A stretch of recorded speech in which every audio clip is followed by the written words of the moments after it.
Chapter है बच्चे magnetic effect of current. शुरुआत करते हैं यहाँ पे बायो-सेवर्ट्स लॉ की। तो सबसे पहले बायो-सेवर्ट्स लॉ क्या होता है इसको समझेंगे, फिर इसका एप्लीकेशन देखेंगे, ठीक है। जब एक बात समझ में आ गई कि अगर चार्ज पार्टिकल मूव कर रहा है तो मूविंग कंडीशन में charge particle magnetic field produce करता है, तो चार्ज पार्टिकल या तो सीधे ऐसे मूव करा दो या किसी वायर में मूव करा दो, और वही चार्ज जब वायर में मूव करता है तो वही चार्ज क्या कहलाता है बच्चे, क्या कहलाता है, जल्दी से बता दो। अगर चार्ज पार्टिकल किसी वायर में मूव करने लग जाए, अगर चार्ज किसी वायर में मूव करने लग जाए तो वही चार्ज क्या कहलाता है, क्या कहलाता है, करंट। तो अगर चार्ज मोशन में है तो मैग्नेटिक फील्ड प्रोड्यूस करेगा।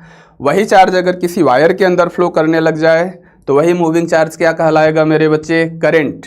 और अगर वायर के अंदर चार्ज मूव कर रहा है, moving charge magnetic field produce करता है। इसका मतलब ये हुआ कि अगर किसी वायर के अंदर करंट फ्लो कर रही है तो वो करंट क्या प्रोड्यूस करेगी, मैग्नेटिक फील्ड। क्या प्रोड्यूस करेगी, मैग्नेटिक फील्ड। तो बायो-सेवर्ट जो लॉ है, जो बायो-सेवर्ट लॉ है मेरे बच्चे, इसके लिए क्या करना समझने के लिए, कोई भी एक वायर ले लो शुरुआत में रैंडम शेप का।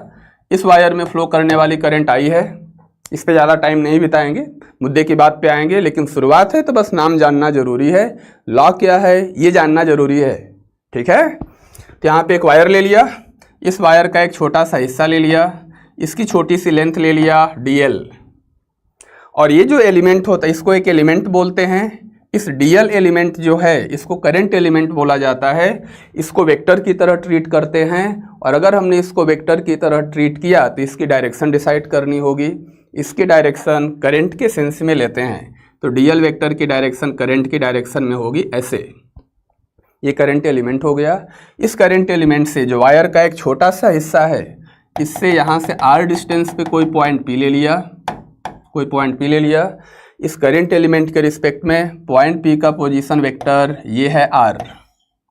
तो बायो-सेवर्ट्स लॉ के हिसाब से इस स्मॉल एलिमेंट की वजह से पॉइंट P पे जो मैग्नेटिक फील्ड होती है इसको बोलते हैं dB। बस फार्मूला लिख के आगे बढ़ जाएंगे, ज़्यादा यूज नहीं है। μ0/4π × I × dl cross r upon mod r का होल क्यूब। ये बायो-सेवर्ट्स लॉ हो गया। अब यहाँ पे इस चैप्टर की अगर हम बात करें तो लॉ और फार्मूले के अलावा अगली एक इम्पॉर्टेंट चीज़ होती है डायरेक्शन निकालना। एक्चुअल में जो मैग्नेटिक इफेक्ट ऑफ करंट है ना, दो चीज़ों का कॉम्बिनेशन है। एक होता है बेसिक कैलकुलेशन जिसको बेसिक मैकेनिक्स बोल सकते हो, और दूसरा होता है डायरेक्शन निकालने का एक ही तरीका यहाँ पे है, सबसे basic right hand thumb rule. जहाँ भी ज़रूरत पड़ेगी डायरेक्शन निकालने की, right hand thumb rule use करेंगे, डायरेक्शन को कैलकुलेट कर लेंगे। बात समझ में आ गई। बायो-सेवर्ट लॉ समझने के बाद अब मान लो अपने पास एक फाइनाइट लेंथ का वायर है, स्ट्रेट वायर है, उस वायर की वजह से मैग्नेटिक फील्ड निकालेंगे, ठीक है ना। अगर यहाँ पे हेडिंग भी सामने लिखी हुई है, magnetic field intensity due to straight current carrying wire. हमने एक स्ट्रेट वायर लिया, इस वायर में फ्लो करने वाली करंट आई है। इस स्ट्रेट वायर से स्मॉल r डिस्टेंस पे यहाँ पे कोई पॉइंट P ले लिया, वायर के इस एंड से पॉइंट P को मिलाया, ये वाला एंगल ले लिया अल्फा है। वायर के दूसरे एंड से इस पॉइंट P को मिलाया, ये वाला एंगल ले लिया मेरे बच्चे बीटा है।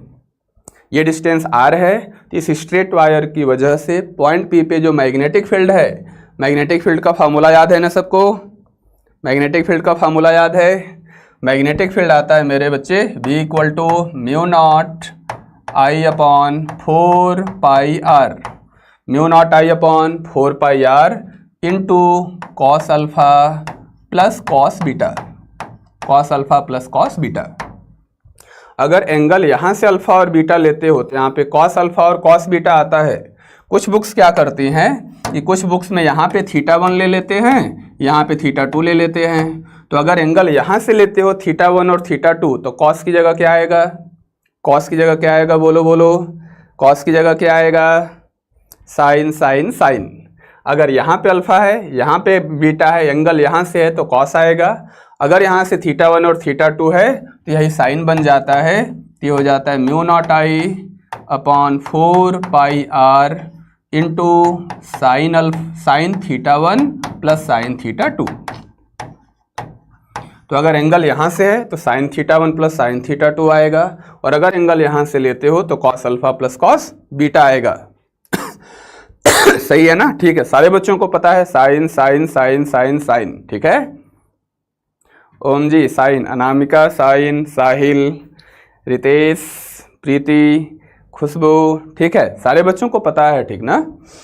अब देखो यार, ये तो स्ट्रेट वायर की वजह से मैग्नेटिक फील्ड आ गई। फॉर एग्जांपल मान लो हमने क्या किया, मान लो हमने स्ट्रेट वायर लिया, इससे ए डिस्टेंस पे गए, यहाँ से इस पॉइंट को ऐसे मिलाया, यहाँ से इसको ऐसे मिलाया, ये वाला एंगल ले लिया 30 डिग्री, ये वाला एंगल भी ले लिया 30 डिग्री। करंट की वैल्यू आई, ये वाला फार्मूला यूज कर लो, ये मैग्नीट्यूड आ गया। अगर मैग्नेटिक फील्ड का मैग्नीट्यूड यहाँ पे लिखना है इस पॉइंट पी पे, तो मैग्नेटिक फील्ड क्या होगी, ये फार्मूला तुम्हारे सामने है, यहाँ पे वैल्यू पुट कर दो, mu naught I upon 4 pi r. तो आ जाएगा बच्चे mu naught I upon 4 pi r, r का काम ये डिस्टेंस करेगा a, into cos alpha plus cos beta. तो अल्फा भी 30 होगा, बीटा भी 30 होगा, तो ये आएगा मेरे बच्चे कॉस 30 डिग्री प्लस यहाँ पे आएगा कॉस 30 डिग्री। कैलकुलेट कर लो, मैग्नेटिक फील्ड आ जाएगी। कॉस 30√3/2 होता है, ये हो जाएगा mu naught I upon 4 pi A, cos 30 का मतलब √3/2 प्लस अगले कॉस 30 का मतलब √3/2। ये तो मैग्नीट्यूड आ गया। अगर डायरेक्शन निकालना है, डायरेक्शन भी जानना यहाँ जरूरी है, तो डायरेक्शन के लिए होगा मेरे बच्चे right hand thumb rule. Right hand thumb rule वो क्या होता है, एक बार समझ लो ढंग से। राइट हैंड निकाला, फिंगर लिया, फिंगर को थंब के परपेंडिकुलर रखा, फिंगर को थंब के परपेंडिकुलर, जिस डायरेक्शन में करंट फ्लो कर रही है उधर फिंगर कर दो। स्ट्रेट वायर में जिधर करंट फ्लो कर रही है उधर फिंगर, जहाँ पे पॉइंट पी है वहाँ पे पाम, तो थंब किधर गया, इनवर्ड्स। तो मैग्नेटिक फील्ड की डायरेक्शन बोलो इनवर्ड्स, मैग्नेटिक फील्ड की डायरेक्शन इनवर्ड्स। ठीक है, यहाँ पे करंट की डायरेक्शन में फिंगर करो, जिधर पॉइंट पी है उधर पाम करो, तो थंब किधर आया, इनवर्ड्स। इसका मतलब मैग्नेटिक फील्ड की डायरेक्शन किधर होगी, इनवर्ड्स। समझ में आई कहानी? अब जरा इस पे क्वेश्चन देखते हैं बच्चे, क्वेश्चन देखते हैं इस पे बेस्ड। यहाँ पे सामने देखो, तुम्हारे सामने जेईई मेंस में आया हुआ क्वेश्चन है। ठीक है ना? यहाँ पे दे रखा है एक ट्रायंगल है, करंट दे रखा है 2 ampere flowing in an equilateral triangle, side length दे रखा है 4√3 centimetre, the magnetic field at the centroid of the triangle is. ये जो ट्रायंगल है इसके सेंट्रॉयड पे फाइंड आउट करना है मैग्नेटिक फील्ड की वैल्यू क्या होगी। सर एक बार डायरेक्शन समझा दो, एक बार डायरेक्शन समझा दो। चलो एक बार और डायरेक्शन समझाता हूँ। देख बेटा क्या करते हैं, राइट हैंड थंब रूल में फिंगर को थंब के परपेंडिकुलर रखो। आराम से एक बार बता देता हूँ भाई, सब लोग दोबारा से समझ लो। फिंगर को थंब के परपेंडिकुलर रखो। जैसे अगर ये स्ट्रेट वायर है, इस वायर में करंट फ्लो कर रही है और यहाँ से स्मॉल आर डिस्टेंस पे मैग्नेटिक फील्ड की डायरेक्शन निकालना है। तो जिस डायरेक्शन में करंट फ्लो कर रही है उधर फिंगर को ले जाओ। तो वायर में करंट इधर फ्लो कर रही है तो फिंगर इधर जाएगा। पॉइंट यहाँ पे है तो उस पॉइंट की तरफ ले जाना बच्चे पाम। तो अपनी हथेली को उस पॉइंट पी की तरफ करना जिस पे मैग्नेटिक फील्ड निकालना है, और फिंगर को करंट की डायरेक्शन में ले जाना। तो फिंगर करंट की डायरेक्शन में इधर ऊपर, पाम हथेली पॉइंट पी की तरफ, तो थंब किधर जा रहा है देखो जरा, अंदर की तरफ। थंब किधर जा रहा है, अंदर की तरफ। यहाँ पे मैग्नेटिक फील्ड किधर होगी, अंदर की तरफ, अंदर की तरफ। तो करंट की डायरेक्शन में फिंगर जो पॉइंट है जहाँ मैग्नेटिक फील्ड निकालना है उसकी तरफ ऐसे पाम कर दो।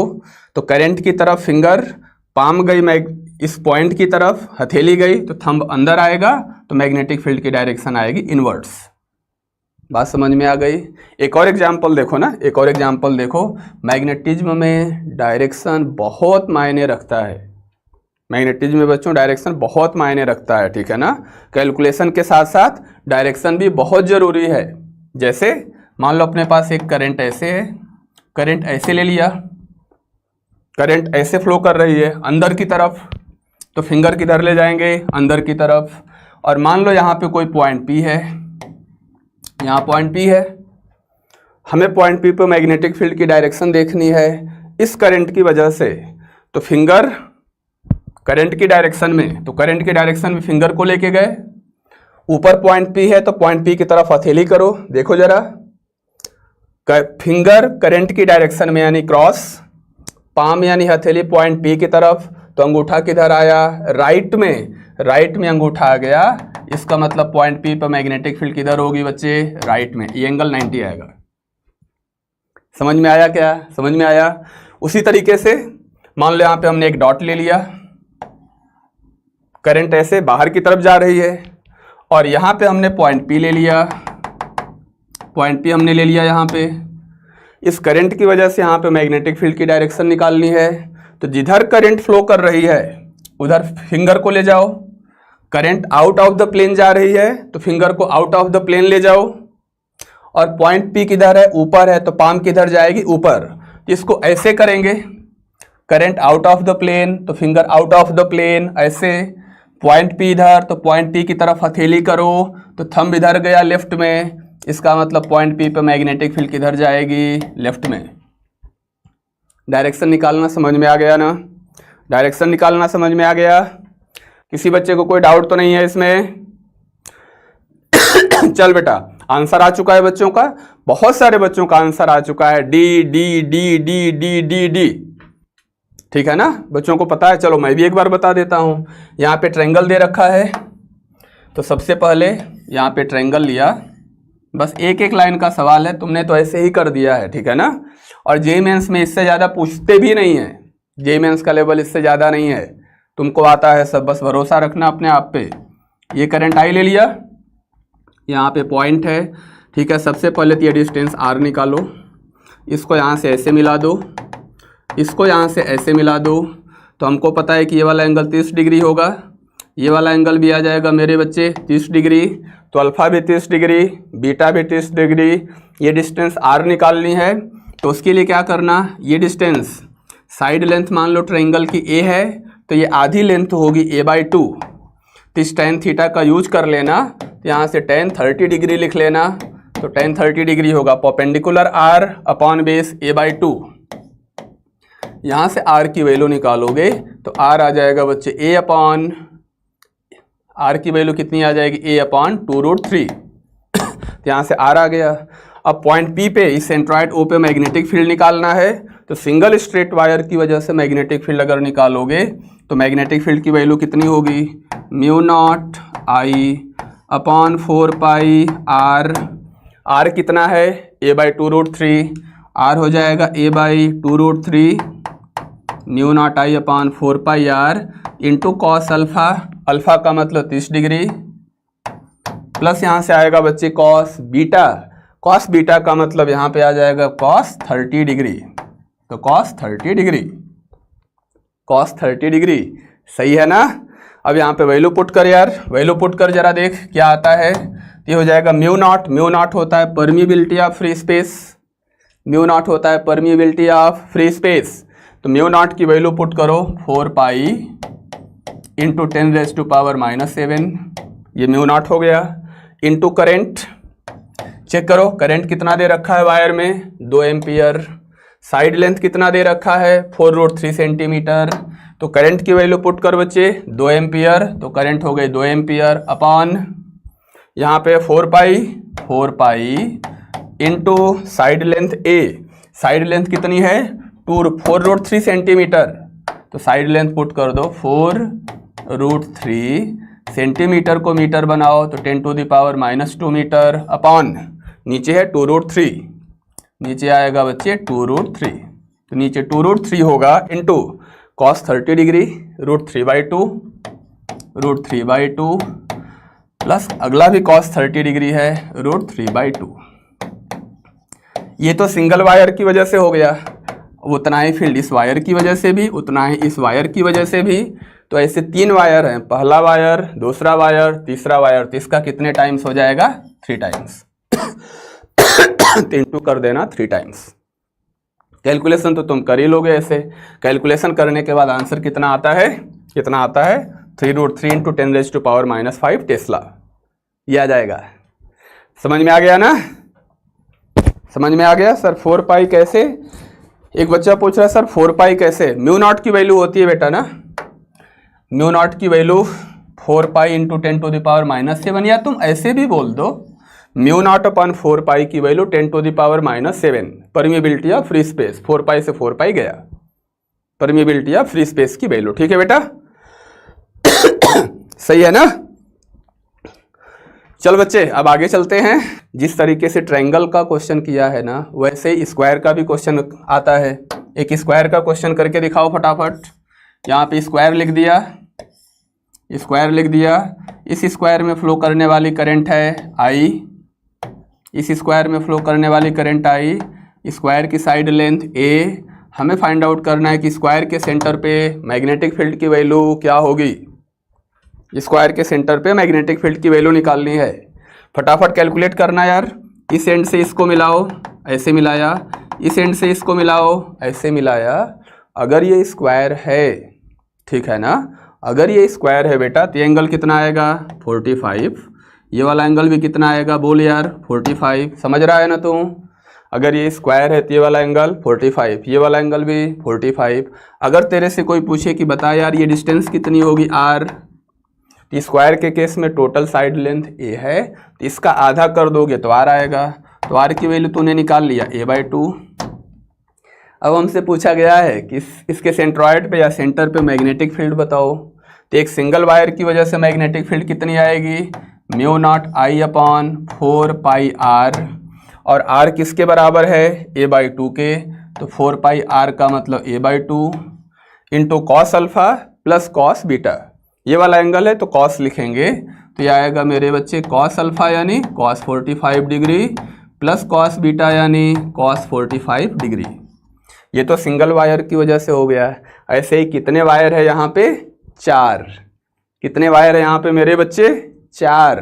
तो इस मैग्नेटिक फील्ड को किससे मल्टीप्लाई कर दोगे 4 से। तो इस मैग्नेटिक फील्ड को मल्टीप्लाई कर दिया 4 से, तो सेंटर पे टोटल मैग्नेटिक फील्ड आ जाएगी V0। समझ में आ गया ना? बस ऐसे ही लगे रहना, ठीक है? बच्चों का आंसर दिख रहा है मुझे, और बहुत बढ़िया नितिन, सही है बेटा, सही है आंसर तुम लोगों का। Done sir, done sir, done sir, done sir. Sir speed increase करो, अपने आप हो जाएगा बेटा, स्पीड अपने आप इंक्रीज कर जाएगी। बस लगे रहना, डटे रहना, ठीक है ना? Magnetic field due to semi infinite wire. Semi infinite wire का मतलब होता है बच्चे, एक तरफ ये वायर ले लिया, इसमें करंट आई ले लिया, यहाँ पे हमने पॉइंट ले लिया P, यहाँ पे हमने पॉइंट P ले लिया, इस वायर से पॉइंट P की डिस्टेंस R ले लिया, ये वाला एंगल ले लिया 90 डिग्री। एक तरफ जो वायर होता है ना वो इन्फिनिटी तक जाता है।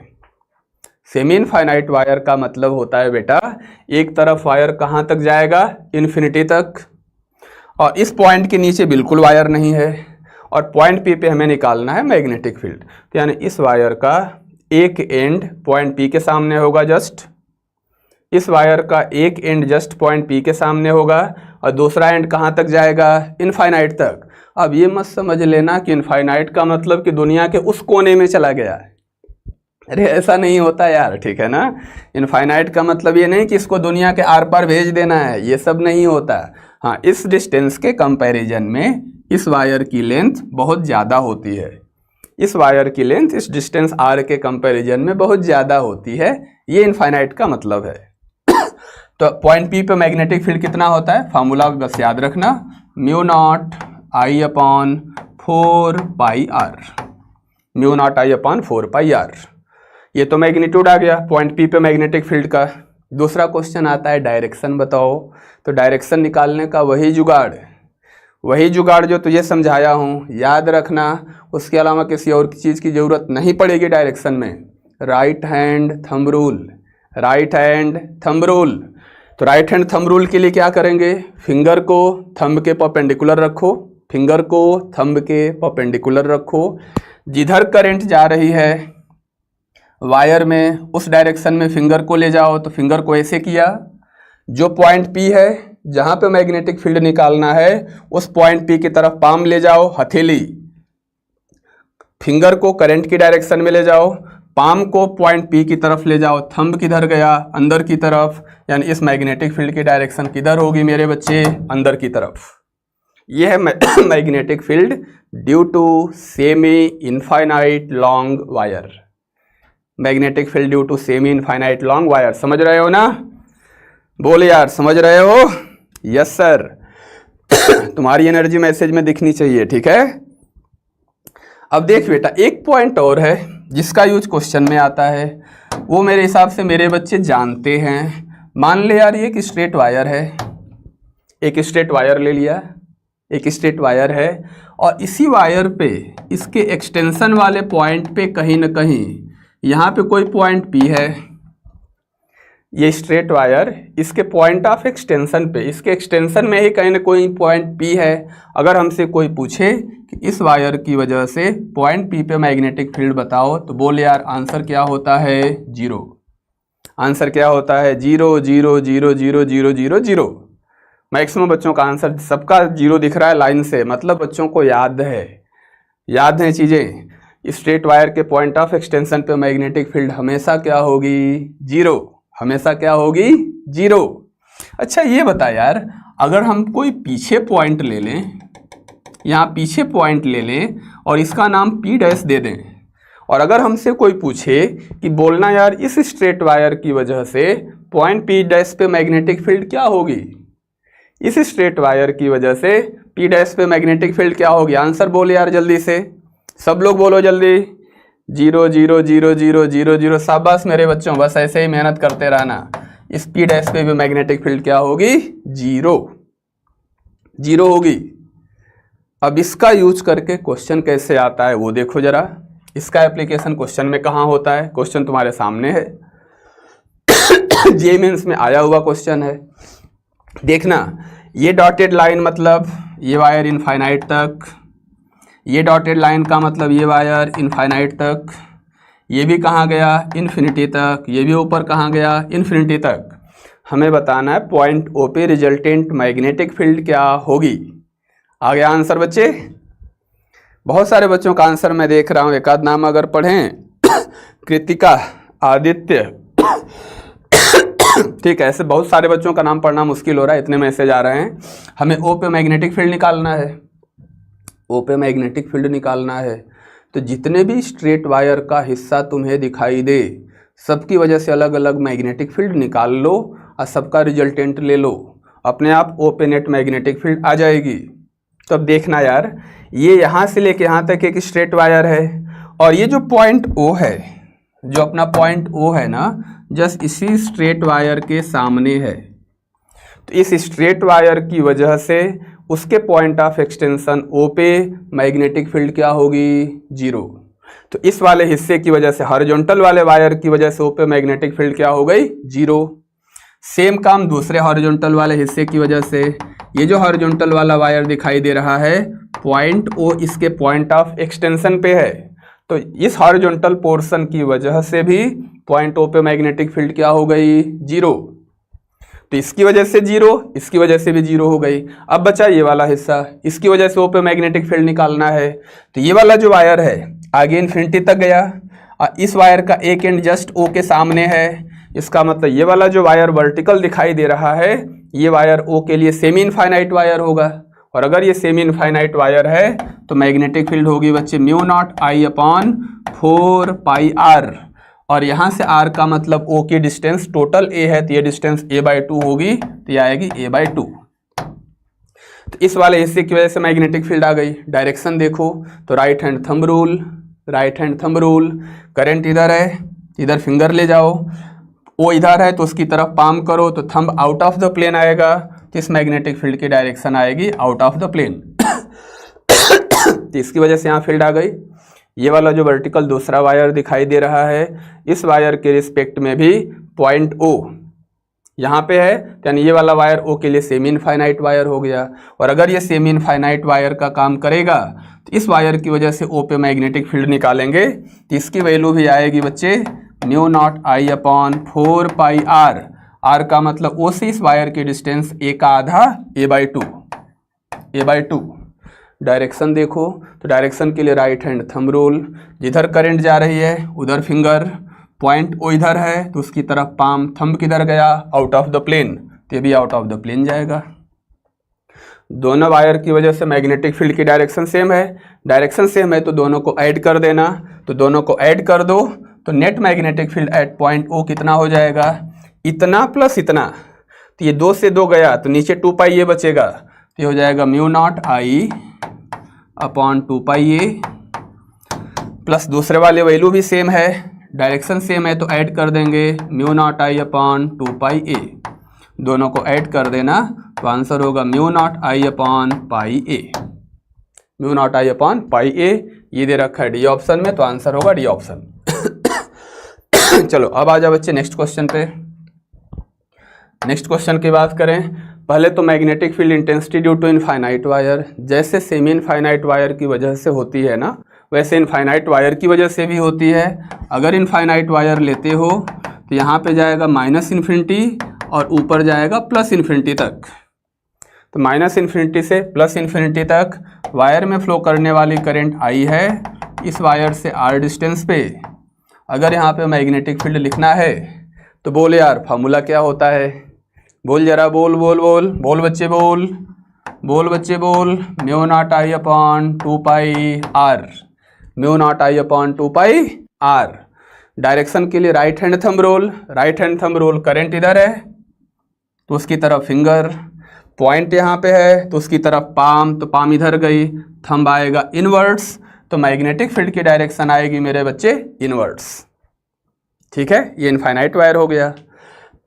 आगे चलो, ये सब रिजल्ट याद रखना, magnetic field at the centre of current carrying circular loop, कुछ रिजल्ट है जो हमें याद रखना होता है, डेरिवेशन की हमें कोई ज़रूरत नहीं पड़ती, यहाँ पे इन सब फार्मूले के डेरिवेशन की कोई ज़रूरत नहीं पड़ती, हमें रिजल्ट याद रखना है, उसका एप्लीकेशन सीखना है, मेन है हमें एप्लीकेशन आना चाहिए, एप्लीकेशन आना चाहिए, ठीक है ना।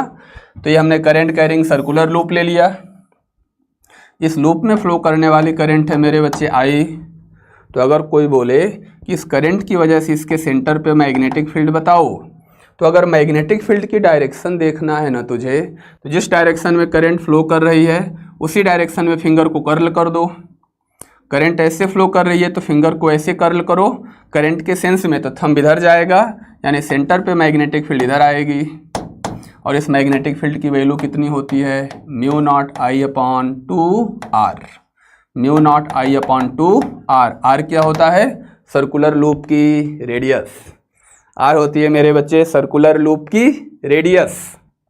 इसको अगर ऐसे भी बनाते हो ना, इस तरीके से डायग्राम बनाते हो, तो हमने सर्कुलर लूप को ऐसे ले लिया, इस प्लेन में ले लिया, प्लेन चेंज कर दिया, तो इसमें करंट का सेंस ऐसे ले लेना, करंट ऐसे फ्लो कर रही है, इस करंट की वजह से इसके सेंटर पे जो मैग्नेटिक फील्ड होगी, अगर रेडियस आर है, तो पहली बात तो डायरेक्शन की बात करें तो जिस सेंस में करंट फ्लो कर रहा है उस सेंस में फिंगर को कर्ल कर देना, तो फिंगर को ऐसे कर्ल किया तो थंब जाएगा out of the plane, thumb जाएगा आउट ऑफ द प्लेन, तो मैग्नेटिक फील्ड की direction out of the plane होगी, और इसकी वैल्यू आएगी बच्चे mu naught I upon 2 R, direction out of the plane, out of the plane. उसी तरीके से सर्कुलर आर्क भी आता है, सर्कुलर आर्क भी आता है, ठीक है। तो magnetic field at the centre of current carrying circular arc, हमने इस तरीके से एक सर्कुलर आर्क ले लिया, सर्कल का एक छोटा सा हिस्सा ले लिया, इसका सेंटर ले लिया मेरे बच्चे यहाँ पे इसका सेंटर ले लिया। अब हमें सर्कुलर आर्क की वजह से सेंटर ओ पे निकालना है मैग्नेटिक फील्ड, ये एंगल ले लिया थीटा, करंट है आई, सर्कुलर आर्क की वजह से सेंटर पे मैग्नेटिक फील्ड होती है B equal to mu naught I upon 2 R, R क्या है, इस सर्कुलर आर्क की रेडियस है, इनटू हो जाता है theta upon 2 pi, into theta upon 2 pi, ठीक है। तो इस सर्कुलर आर्क की वजह से सेंटर पे magnetic field mu naught I by 2 R into theta upon 2 pi, direction निकाल लोगे, डायरेक्शन निकल जाएगी, जिस डायरेक्शन में करंट फ्लो कर रही है उसी डायरेक्शन में फिंगर को कर्ल कर दो। मैग्नेटिज्म में कैलकुलेशन के साथ साथ बेटा डायरेक्शन बहुत मायने रखता है, ठीक है ना। कैलकुलेशन सही होने के बाद भी कई बार डायरेक्शन में गलतियां हो जाती हैं, तो इसलिए डायरेक्शन की प्रैक्टिस जरूर अच्छे से कर लेना। करंट के सेंस में फिंगर को कर्ल करो तो thumb out of the plane जाएगा। तो इस केस में magnetic field out of the plane, out of the plane. और मान लो कोई करंट का सेंस अपोजिट कर दे, मतलब हमने सर्कुलर आर्क सेम लिया लेकिन करंट की डायरेक्शन उल्टी कर दी। अब हमसे कोई पूछे कि बताओ सेंटर पे मैग्नेटिक फील्ड क्या है, तो फार्मूला तो सेम आएगा, लेकिन लेकिन लेकिन लेकिन लेकिन करंट का सेंस उल्टा हो गया।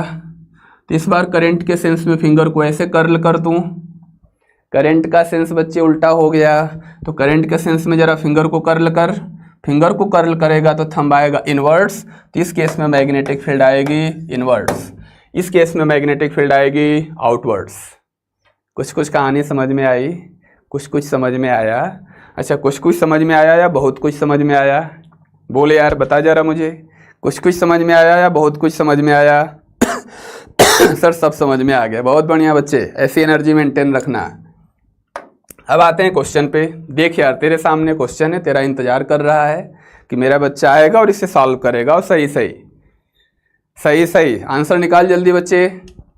यहाँ पे दे रखा है ये स्ट्रेट वायर, ये भी स्ट्रेट वायर, ये वाला हिस्सा सेमी सर्कल। करंट का सेंस ऐसे है, हमें बताना है कि इसके सेंटर पे मैग्नेटिक फील्ड क्या होगी। रेडियस कितनी दे रखा है देखो जरा, π/10 मीटर। करंट की वैल्यू कितनी है, 3 एम्पियर। तो डायरेक्ट फार्मूला यूज कर लो। ये वाला जो वायर है, इस स्ट्रेट वायर के लिए पॉइंट O इसके एक्सटेंशन वाले पॉइंट पे है, तो इस स्ट्रेट वायर की वजह से O पे मैग्नेटिक फील्ड 0। सेम तरीके से जो ये वाला स्ट्रेट वायर है, इस स्ट्रेट वायर का भी पॉइंट ऑफ एक्सटेंशन है, तो इसकी वजह से भी मैग्नेटिक फील्ड 0। तो बचा क्या, ये सेमी सर्कल। तो सेमी सर्कल की वजह से मैग्नेटिक फील्ड निकाल लो। ये सर्कुलर आर्क बोल सकते हो, इसकी रेडियस r मालूम है। तो सेमी सर्कल की वजह से मैग्नेटिक फील्ड अगर सेंटर पे निकालेंगे तो μ0I/2r इंटू θ/2π इंटू θ/2π। तो सेमी सर्कल है, तो सेमी सर्कल है तो बोल मेरे बच्चे थीटा कितना होगा, पाई अपॉन में क्या करेगा तू, 2π, π/2π। सेमी सर्कल है तो सेमी सर्कल का थीटा π/2π। अगर ऊपर एंगल रेडियन में है तो नीचे 2π लेंगे, ऊपर का एंगल अगर डिग्री में है तो नीचे 360 लेते हैं। यहाँ पे वैल्यू पुट करना यार, जरा वैल्यू पुट कर दो। μ0 की वैल्यू कितनी है, 4π इंटू 10⁻⁻7 इंटू करंट कितना दे रखा है, 3 एम्पियर। तो करंट हो जाएगा बच्चे 3, नीचे आएगा 2, रेडियस कितनी है, π/10 मीटर। तो r की वैल्यू पुट कर देना, π/10 मीटर, ऊपर पाई नीचे 2π, तो π/2π कितना होगा यार, बोल बच्चे π/2π कितना होगा यार, 1/2। अब सॉल्व कर लो, देखो कितना आया, पाई से पाई गया, पाई से गया पाई, तो क्या बचा मेरे भाई, बोले यार क्या बचा इसमें, 2 और 2 4, 4 भी गया, तो आएगा 3 इंटू 10⁻⁻6 टेस्ला। और 10⁻⁻6 को हटा दो तो माइक्रो बन जाएगा, तो ये आएगा मेरे बच्चे 3 माइक्रो टेस्ला, 3 माइक्रो टेस्ला। ये दे रखा है डी ऑप्शन में, तो आंसर होगा डी ऑप्शन 3 माइक्रो टेस्ला। समझ गए ना। चल अब आते हैं बच्चे अगले क्वेश्चन पे। सारे बच्चों का तो आंसर सही है यार, बहुत बढ़िया, ऐसे एनर्जी मेंटेन रखना, याद है तुमको, अच्छे से पढ़ाई करी है। चल अब आते हैं बेटा नेक्स्ट पे। नेक्स्ट क्वेश्चन देख जरा, तेरा इंतजार कर रहा है, जल्दी से आंसर निकाल बच्चे।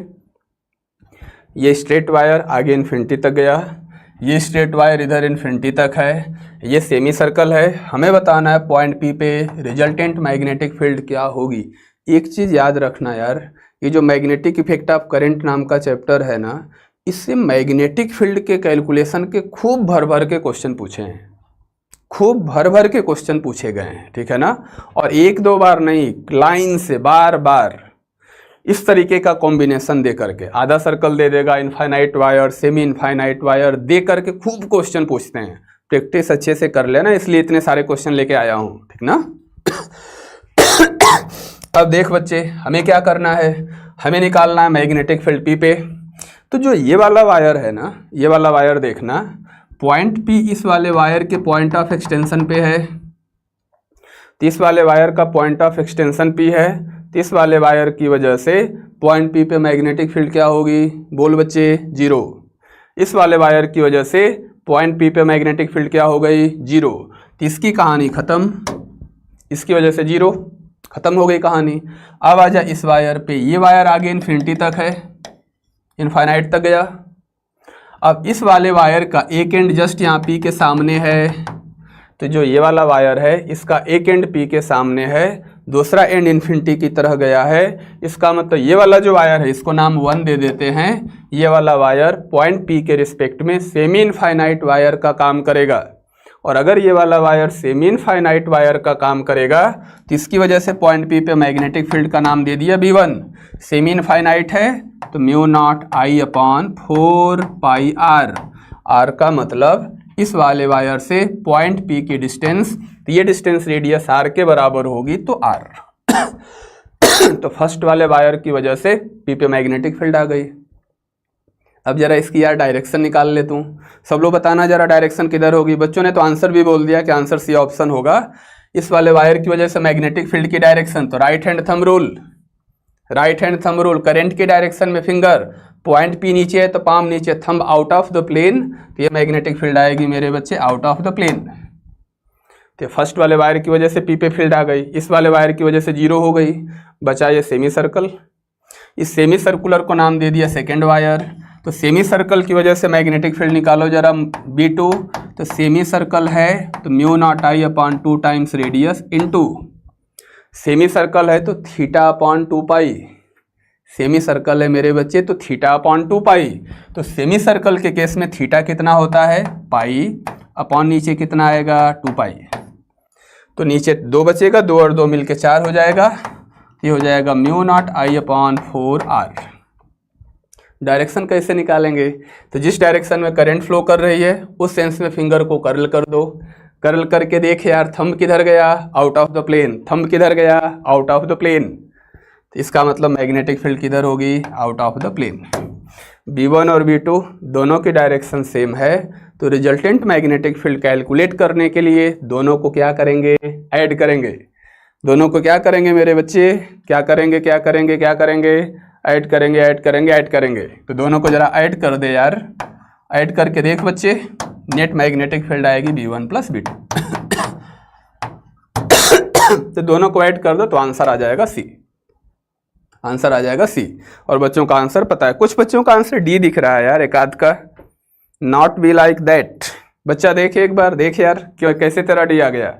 मैक्सिमम बच्चों का तो सबका C आ रहा है। उजमा उपाध्याय, हिमांशु, मोहित, ठीक है ना, सार्थक, इसी का, ठीक है, मैक्सिमम बच्चों का C आ रहा है, एक आध बच्चों ने गलती से लिख दिया होगा, एक बार देख लेना यार, ठीक ना, आंसर आएगा C। अब आजा आगे चलते हैं। Magnetic field intensity on the axis of current carrying circular loop. एक रिजल्ट है, सुंदर सा रिजल्ट है, इसको याद रखना होता है। यहाँ पे करंट कैरिंग सर्कुलर लूप ले लिया, इस लूप में फ्लो करने वाली करंट है मेरे बच्चे I, ये इसका सेंटर, ये सर्कुलर लूप का एक्सिस। यहाँ पे कोई पॉइंट P है, अगर हमसे कोई बोले इस लूप की वजह से, इस करंट कैरिंग सर्कुलर लूप की वजह से पॉइंट P पे मैग्नेटिक फील्ड बताओ, तो पहली बात तो अगर डायरेक्शन की बात करेंगे तो जिस सेंस में करंट फ्लो कर रही है ना, उस सेंस में जरा फिंगर को कर्ल कर यार, फिंगर को कर्ल कर, तो अंगूठा किधर गया, ऊपर, यानी पॉइंट P पे मैग्नेटिक फील्ड किधर आएगी, ऊपर। अगर यही करंट का सेंस अपोजिट होता, करंट का सेंस अपोजिट होता मेरे बच्चे, ऐसे होता, और यहाँ पे पॉइंट सेम लोकेशन पे होता, और हमसे कोई पूछता है कि बता यार यहाँ पे मैग्नेटिक फील्ड की डायरेक्शन किधर होगी, तो करंट का सेंस अगर उल्टा है, ऐसे है, तो उसके सेंस में फिंगर को कर्ल करके देख यार, थंब नीचे गया तो मैग्नेटिक फील्ड यहाँ पे आएगी नीचे। यहाँ पे करंट का सेंस ऐसे है तो थंब ऊपर जाएगा तो मैग्नेटिक फील्ड ऊपर। और अगर इसकी रेडियस A है, सर्कल की रेडियस A है, इस पॉइंट P से इसको मिला दिया, ये वाला एंगल है मेरे बच्चे थीटा। तो अगर हमसे कोई पूछे, अगर हमसे कोई पूछता है ना कि इस पॉइंट P पे मैग्नेटिक फील्ड बताओ, तो कितना होता है यार, बोलना फार्मूला, μ0I/2r। r का मतलब A रेडियस, अगर ये थीटा है तो इंटू साइन क्यूब थीटा, सीधा सीधा। सर्कल के सेंटर पे मैग्नेटिक फील्ड का फार्मूला पता है, mu naught I by 2r into sine cube theta कर दो तो इसके एक्सिस पे मैग्नेटिक फील्ड की वैल्यू आ जाएगी, आ जाएगी। बिना डरे बिना घबराए याद रखेंगे, याद रहेगा ना।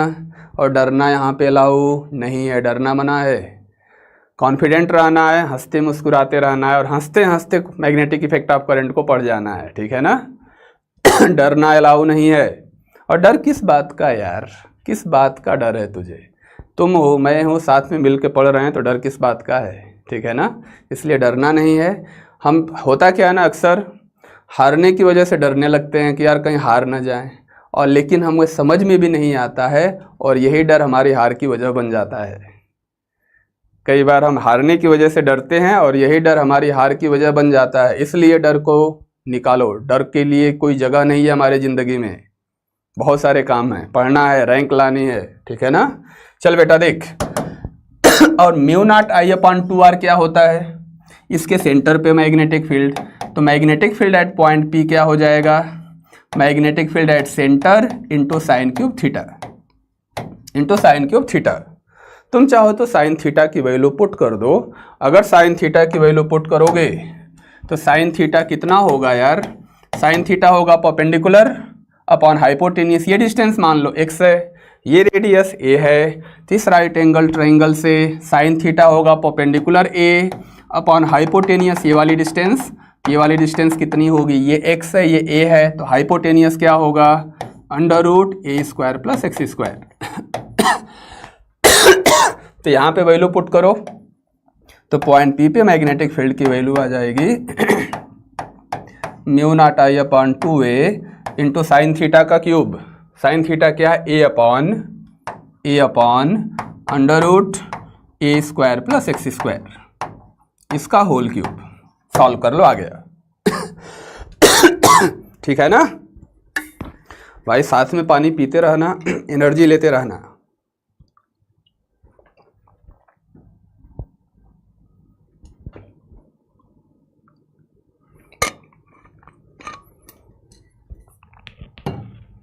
पानी पीते रहो, एनर्जी लेते रहो, एनर्जी बहुत ज़रूरी है ज़िंदगी में। अब देख बेटा, इस पे क्वेश्चन कैसे आते हैं। क्वेश्चन तेरे सामने है, magnetic field at 2 points on the axis of a circular coil at a distance of 0.05 metre and 0.2 metre from the centre are in the ratio 8:1। हमें बताना है कॉइल की रेडियस क्या होगी। इसके लिए क्या कर बच्चे, देख हमने एक सर्कुलर कॉइल ले लिया। इस सर्कुलर कॉइल में फ्लो करने वाली करंट I ले लिया। ये सर्कल का एक्सिस ले लिया, ऐसे सर्कल की रेडियस है बच्चे a, यहाँ से इसको मिला दिया।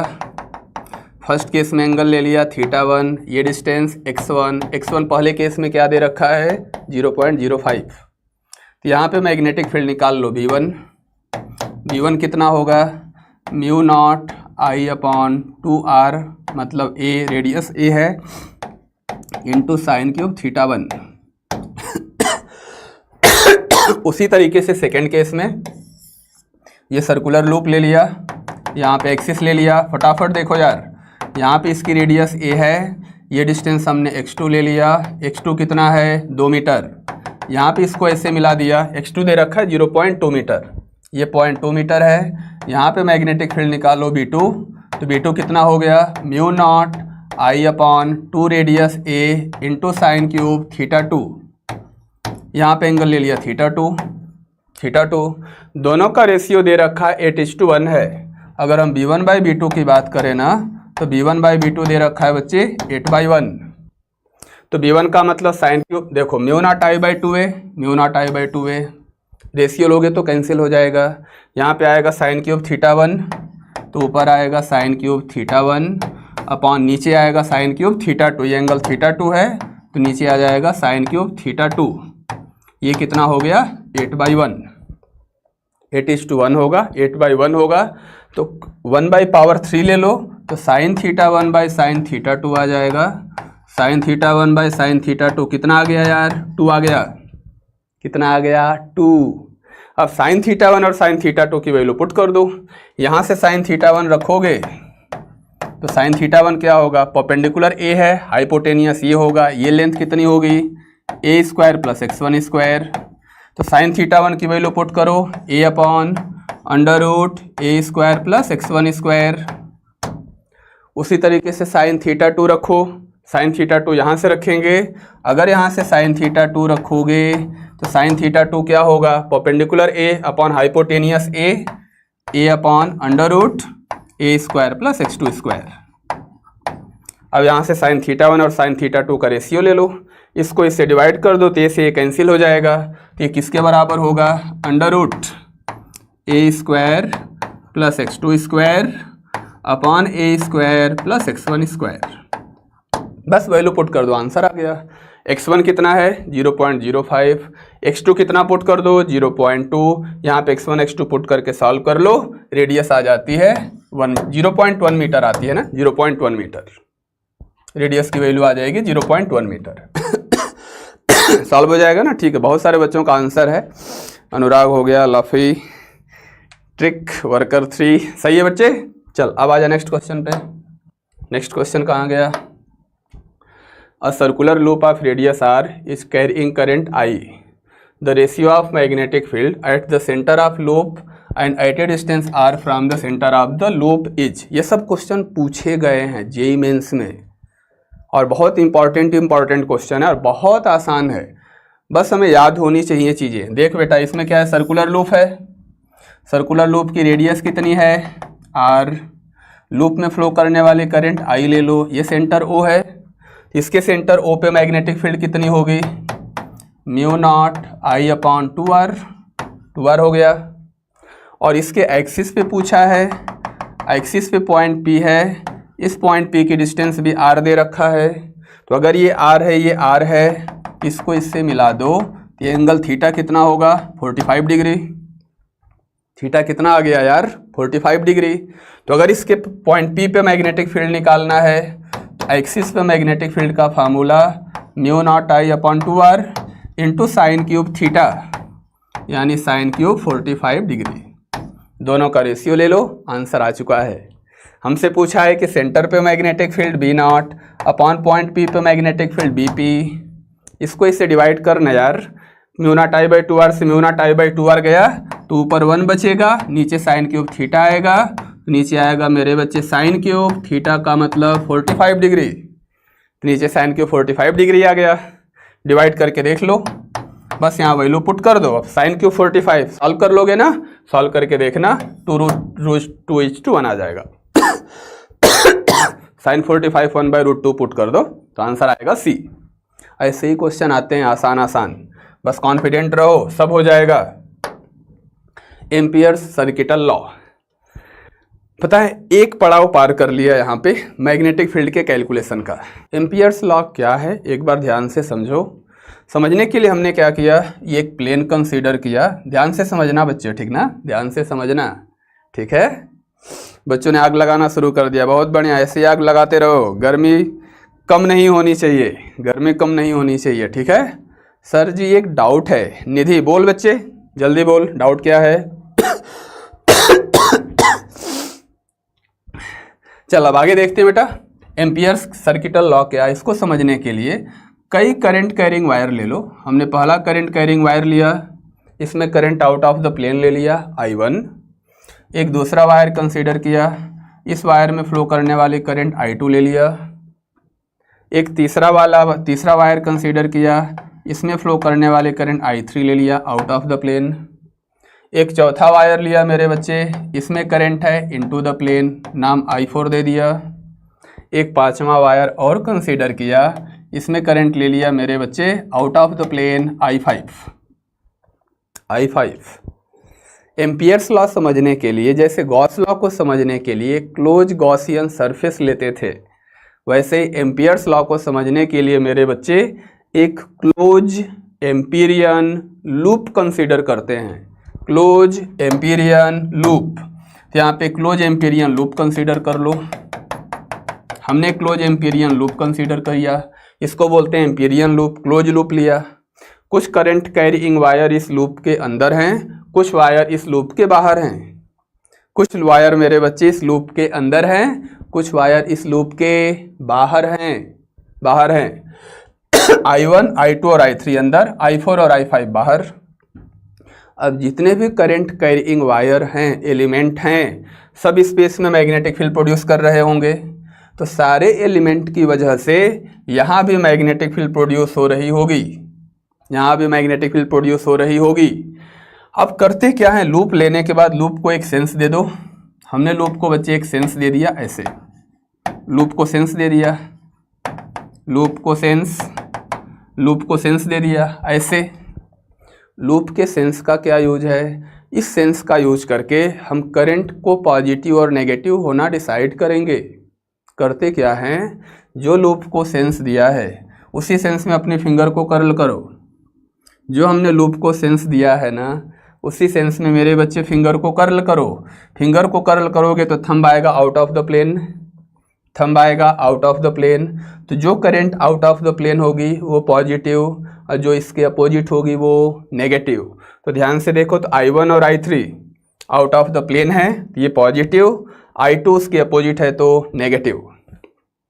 अब करो क्या, यहाँ पे ये जो हमने लूप कंसीडर किया है, मान लो जितने भी वायर हैं सभी वायर की वजह से मिला के इस पॉइंट पे रिजल्टेंट मैग्नेटिक फील्ड इस डायरेक्शन में, अभी जितने भी वायर स्पेस में हैं, चाहे वो इस लूप के अंदर हैं, ये जिसको हमने एम्पीरियन लूप नाम दिया है, ये लूप कहलाता है मेरे बच्चे एम्पीरियन लूप।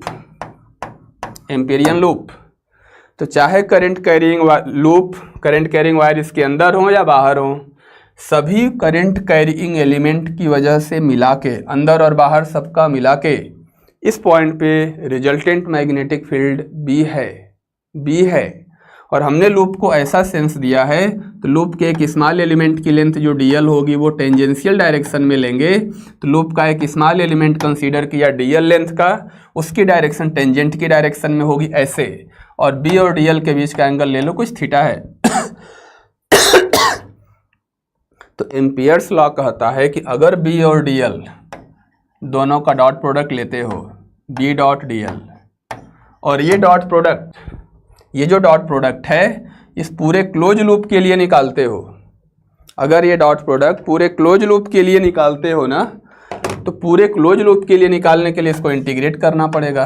क्लोज इंटीग्रल लिखेंगे, close integral b dot dl, इसको बोलते हैं कि मैग्नेटिक फील्ड का line integral of magnetic field over this closed Amperian loop.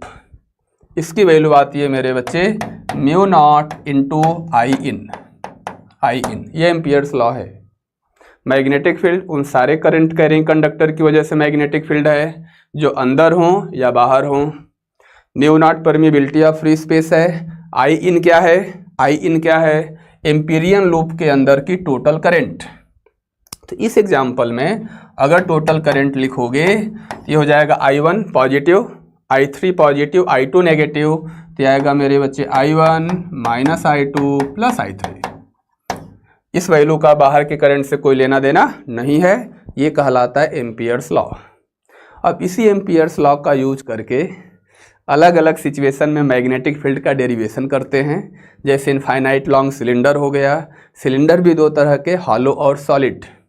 जैसे गॉस लॉ का यूज करके इलेक्ट्रो में hollow sphere, solid sphere, hollow cylinder, solid cylinder के केस में इलेक्ट्रिक फील्ड का डेरिवेशन करते थे, वैसे यहाँ पे मैग्नेटिक फील्ड का डेरिवेशन होता है एम्पियर्स लॉ का यूज करके।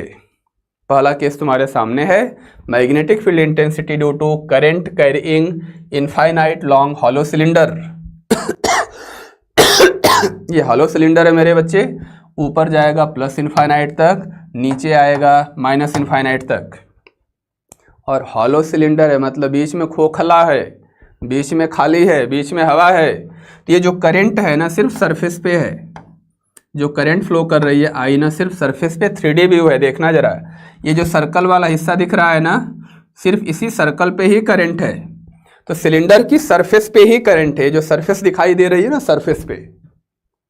अब इस सिलेंडर के केस में दो रीजन होते हैं। पहला होता है इनसाइड द सिलेंडर, सिलेंडर की रेडियस r है, इसके एक्सिस से स्मॉल r डिस्टेंस पे अंदर कोई पॉइंट लेते हो तो अंदर वाले पॉइंट पे अगर स्मॉल आर की वैल्यू, ये small R less than capital R है, ग्रेटर आर इक्वल देन 0 है, मतलब सिलेंडर के अंदर कोई पॉइंट है तो अंदर मैग्नेटिक फील्ड क्या होती है मेरे बच्चे? 0। और अगर सिलेंडर के बाहर कोई पॉइंट लेते हो यहाँ से आर डिस्टेंस पे, तो सिलेंडर के बाहर मैग्नेटिक फील्ड हो जाएगी small R greater R equal than capital का आर में मैग्नेटिक फील्ड कितनी होती है यार? बाहर किसी पॉइंट पे मैग्नेटिक फील्ड निकालने के लिए पूरे सिलेंडर को इनफाइनाइट लॉन्ग वायर मान के लिख लो तो mu naught I upon 2 pi R, mu naught I upon 2 pi R. समझ में आ गई बात? समझ में आ गया?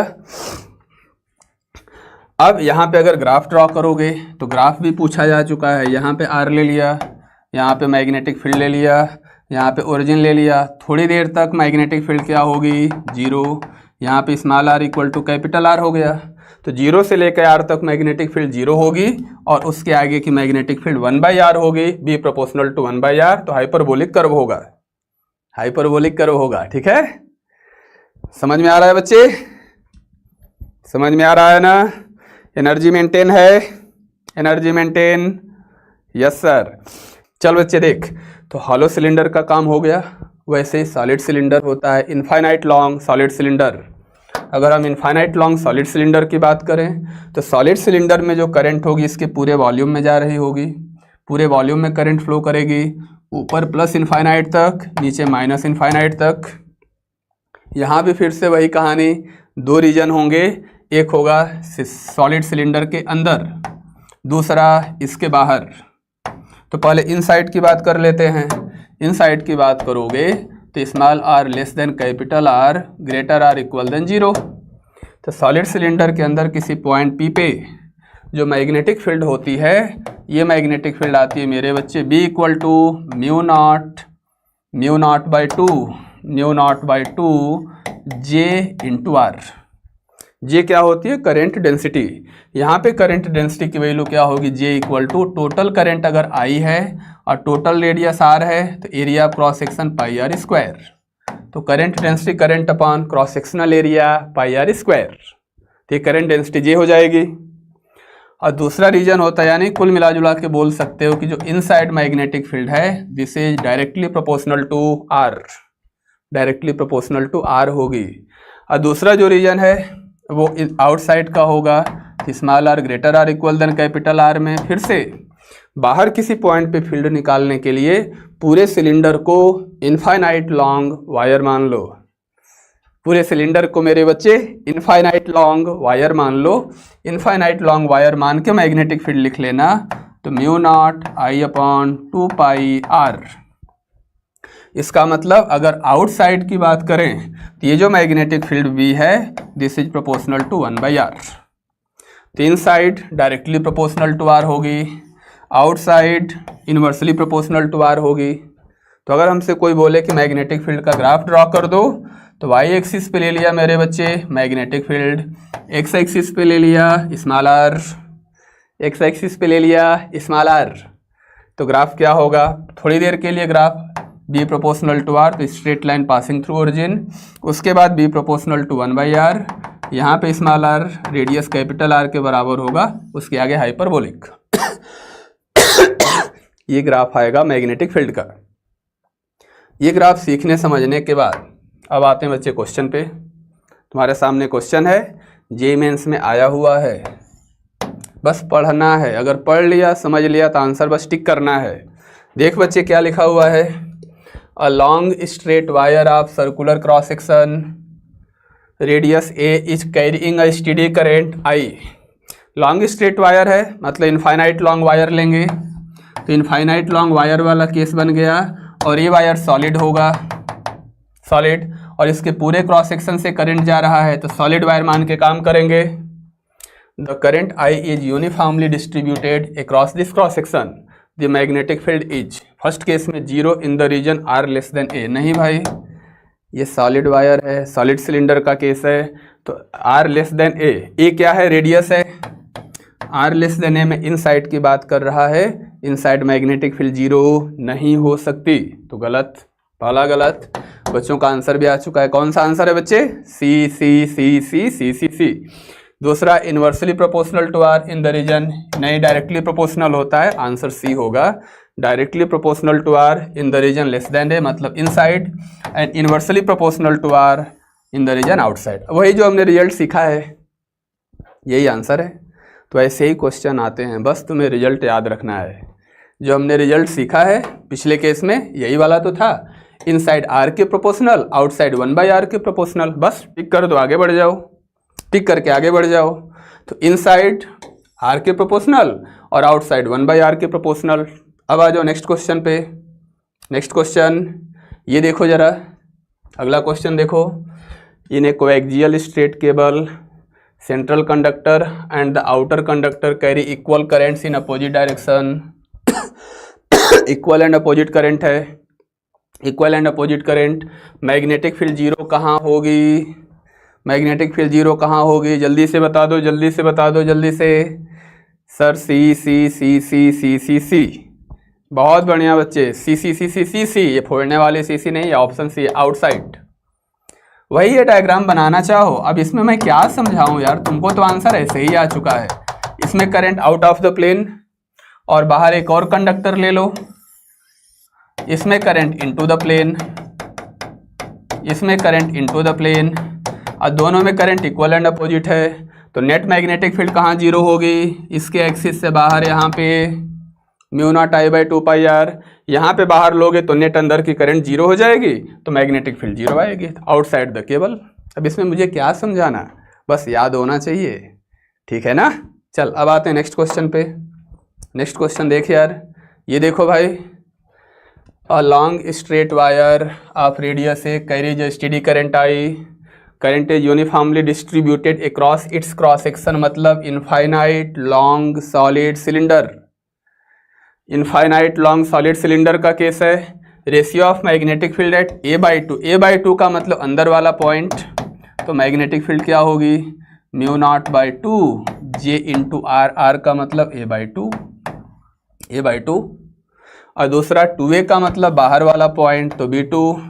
बाहर वाले पॉइंट के लिए तो इनफाइनाइट लॉन्ग वायर मान लो, तो μ0I/2πr, r कितना होगा? 2a, तो 2a आ गया। और अगर इनफाइनाइट लॉन्ग सिलेंडर है तो ये सर्कुलर क्रॉस सेक्शन होता है।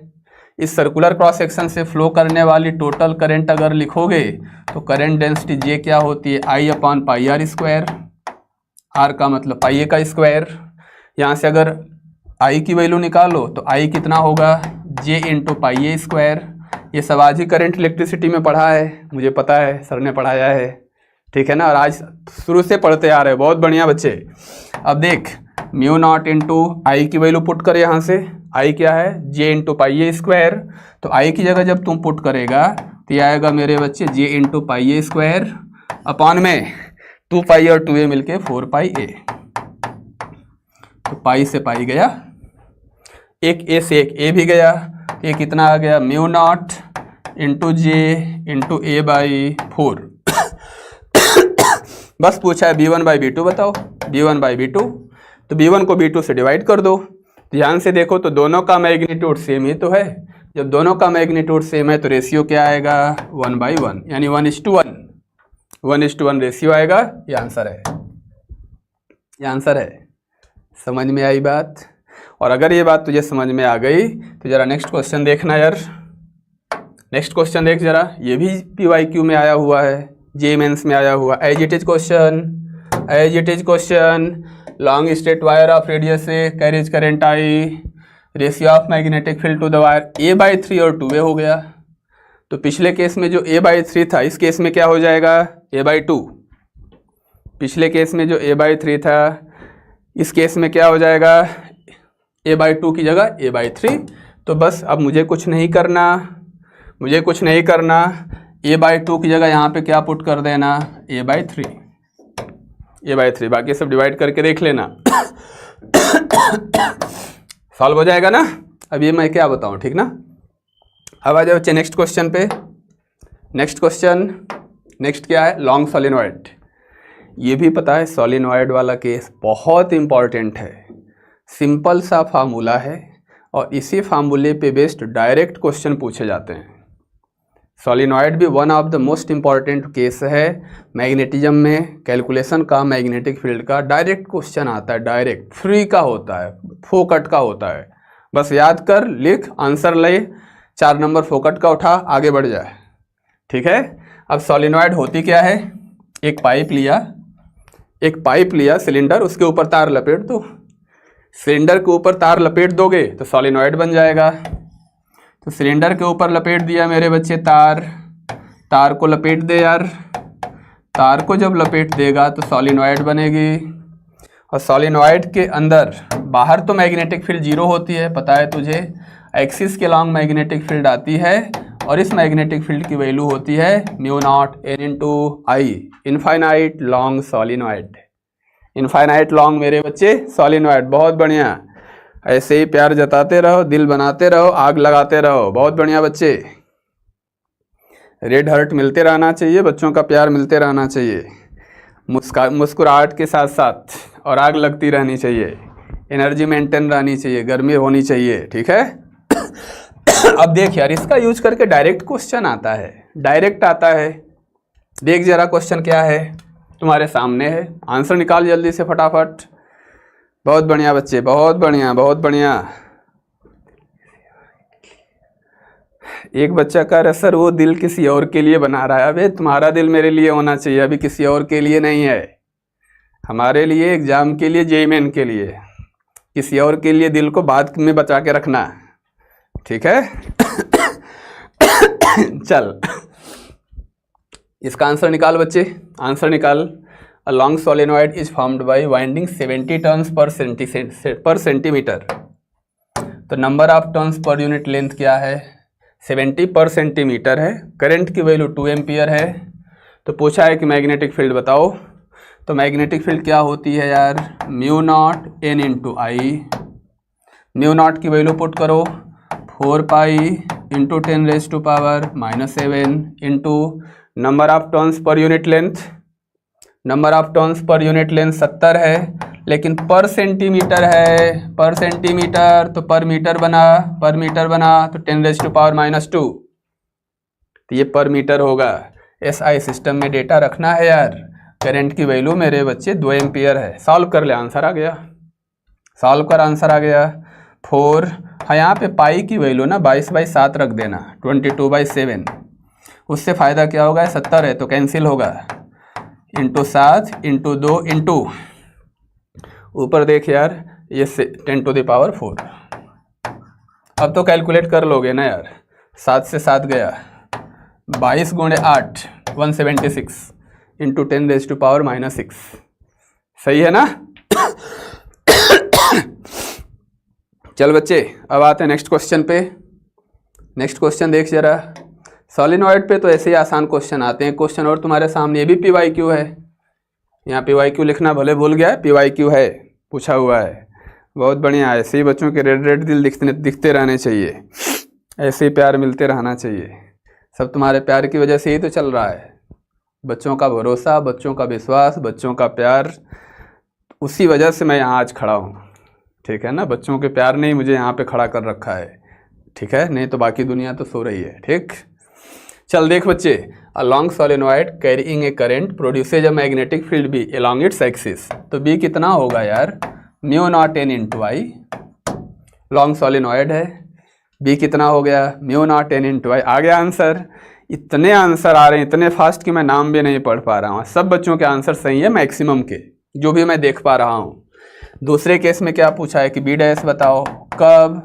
नंबर ऑफ टर्न्स को क्या कर दिया, करंट को डबल किया, और नंबर ऑफ टर्न्स को आधा किया तो n को आधा कर दिया तो n/2। करंट को डबल कर दिया तो 2I। फिर से 2 से 2 गया, 2 को 2 खा गया। हाफ को साफ कर दो, n/2, 1/2 से 2 गया, हाफ को साफ कर बच्चे, क्या बचा, μ0 n/I। तो बी डैश μ0 n/I, बी भी μ0 n/I। तो बी डैश किसके बराबर हो गया, बी के। तो नई मैग्नेटिक फील्ड किसके बराबर, बी के। Aniket sir JEE 2027। अच्छा, 2027 वाले भी बच्चे हैं। बहुत बढ़िया बेटा, बहुत बढ़िया। अगर ऐसी डेडिकेशन आज से ही है तो फिर ज़रूर अच्छी रैंक लाएगा तुम। तब अभी बाकी 2026 जो जिन बच्चों को 2025 में देना है वो लोग अभी जल्दी जल्दी करो इसे। यहाँ पे आओ यार, हम लोग इतना आगे कैसे बढ़ गए। एक हिस्सा मैग्नेटिक फील्ड का कंप्लीट हुआ। मैग्नेटिज्म में अब तक था ना, मैग्नेटिक फील्ड का कैलकुलेशन चल रहा था, वो वाला पोर्शन हमने कंप्लीट कर लिया। अब इसका अगला पोर्शन है बच्चे, magnetic force on a moving charge particle. Magnetic force on a moving charge particle. पानी पीते रहो बच्चे, एनर्जी लेते रहो, एनर्जी मेंटेन रहनी चाहिए।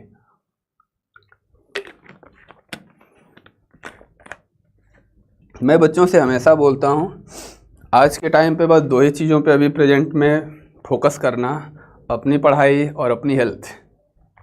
ठीक है। अब देखो ना यार, गरम गरम चाय भी आ चुकी है। जब गरम गरम चाय आ चुकी है तो थोड़ी सी चाय पी लेते हैं। ठीक है।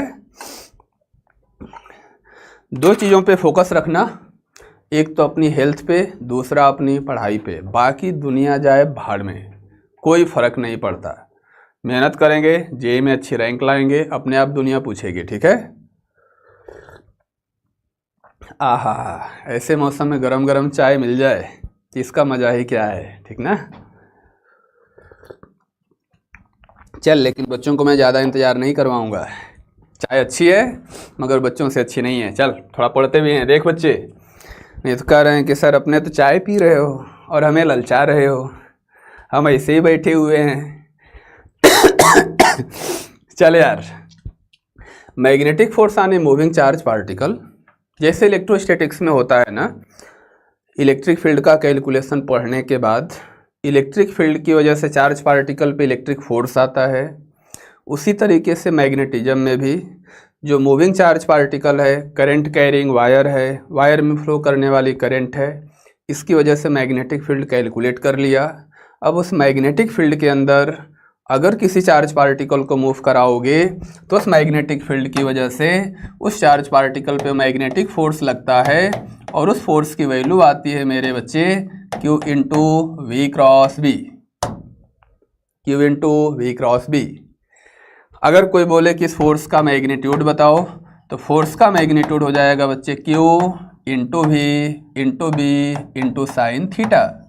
यहाँ पे साइन थीटा क्या है यार, मान लिए चार्ज पार्टिकल Q है, इसकी वेलोसिटी भी इस डायरेक्शन में ले लिया, इस पॉइंट पे मैग्नेटिक फील्ड है मेरे बच्चे इस डायरेक्शन में, तो मैग्नेटिक फील्ड और वेलोसिटी वेक्टर दोनों के बीच का एंगल अगर थीटा है, अगर थीटा है तो इस मैग्नेटिक फोर्स की वैल्यू आएगी Q into V into B into sine theta. ठीक है। इस पे डायरेक्ट क्वेश्चन पूछा जाता है। देखना, डायरेक्ट क्वेश्चन एक है सामने, पहले इसको कर लेते हैं फिर आगे सीखेंगे चीज़ों को। तुम्हारे सामने है, देखो जरा, एक क्वेश्चन लिखा हुआ है, जल्दी से आंसर बता दो, जल्दी से आंसर बता दे बच्चे।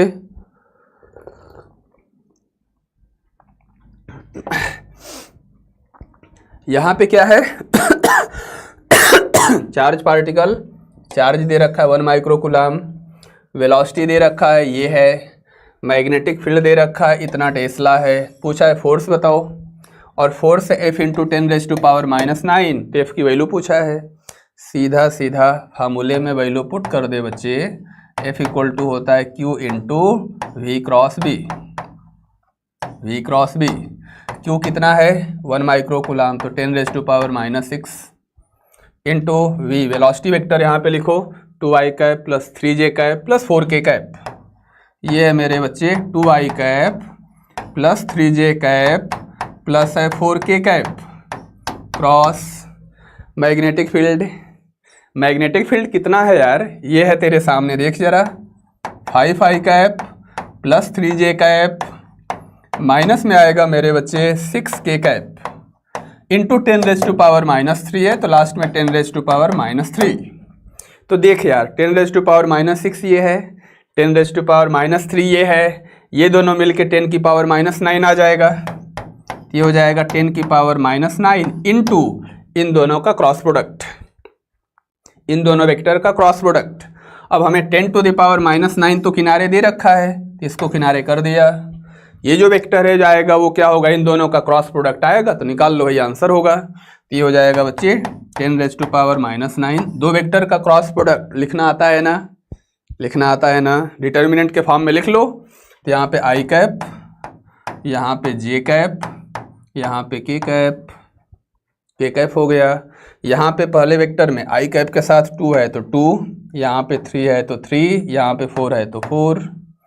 दूसरा वेक्टर क्या है, 5 आई कैप है तो यहाँ पे 5, 3 जे कैप है तो यहाँ पे 3, -6 के कैप है तो यहाँ पे -6। इस डिटर्मिनेंट की वैल्यू निकाल लेना, सेकंड वाला आंसर आ जाएगा। कैलकुलेशन तो कर लोगे ना, आंसर आएगा मेरे बच्चे सेकंड वाला बी, सेकंड वाला आंसर आ जाएगा। ठीक है, चल आगे चलते हैं, इसके आगे चलते हैं मेरे बच्चे। अब ये क्या, motion of charge particle in uniform magnetic field, इसको ध्यान से समझो, इस पे बेस्ड भी क्वेश्चन अक्सर पूछ लिए जाते हैं। मैग्नेटिज्म तो पूरा ही इंपॉर्टेंट है, बस सारी चीज़ें याद रखना, ठीक ना। सब याद रखना, बहुत इंपॉर्टेंट है बेटा। ठीक है, देख मोशन के लिए क्या करेंगे, यहाँ पे एक चार्ज पार्टिकल लिया, इसकी वेलोसिटी ले लिया बच्चे v है, मैग्नेटिक फील्ड है यहाँ पे b, दोनों के बीच का एंगल ले लिया थीटा।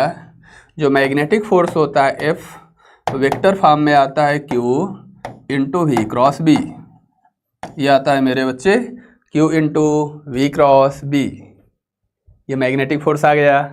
अब अगर इसका मैग्नीट्यूड लिखेगा तू तो क्या होगा यार, Q वी क्रॉस बी का मैग्नीट्यूड लिख ले, वी क्रॉस बी का मैग्नीट्यूड लिख यार, लिख बच्चे। नितिन नितिन नितिन बहुत बढ़िया बेटा, बहुत बढ़िया बहुत बढ़िया। v into B into sine theta, बहुत बढ़िया। प्यार दुलार और सपोर्ट के लिए ऐसे ही लगे रहो, पढ़ाई करते रह। q into V cross B क्या होगा, क्यू बी साइन थीटा।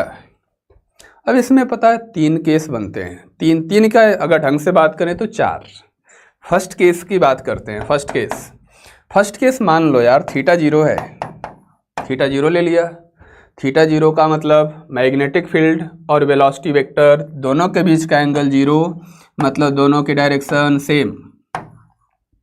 अगर चार्ज पार्टिकल का वेलोसिटी वेक्टर मैग्नेटिक फील्ड के पैरेलल है तो उस केस में थीटा 0 होगा।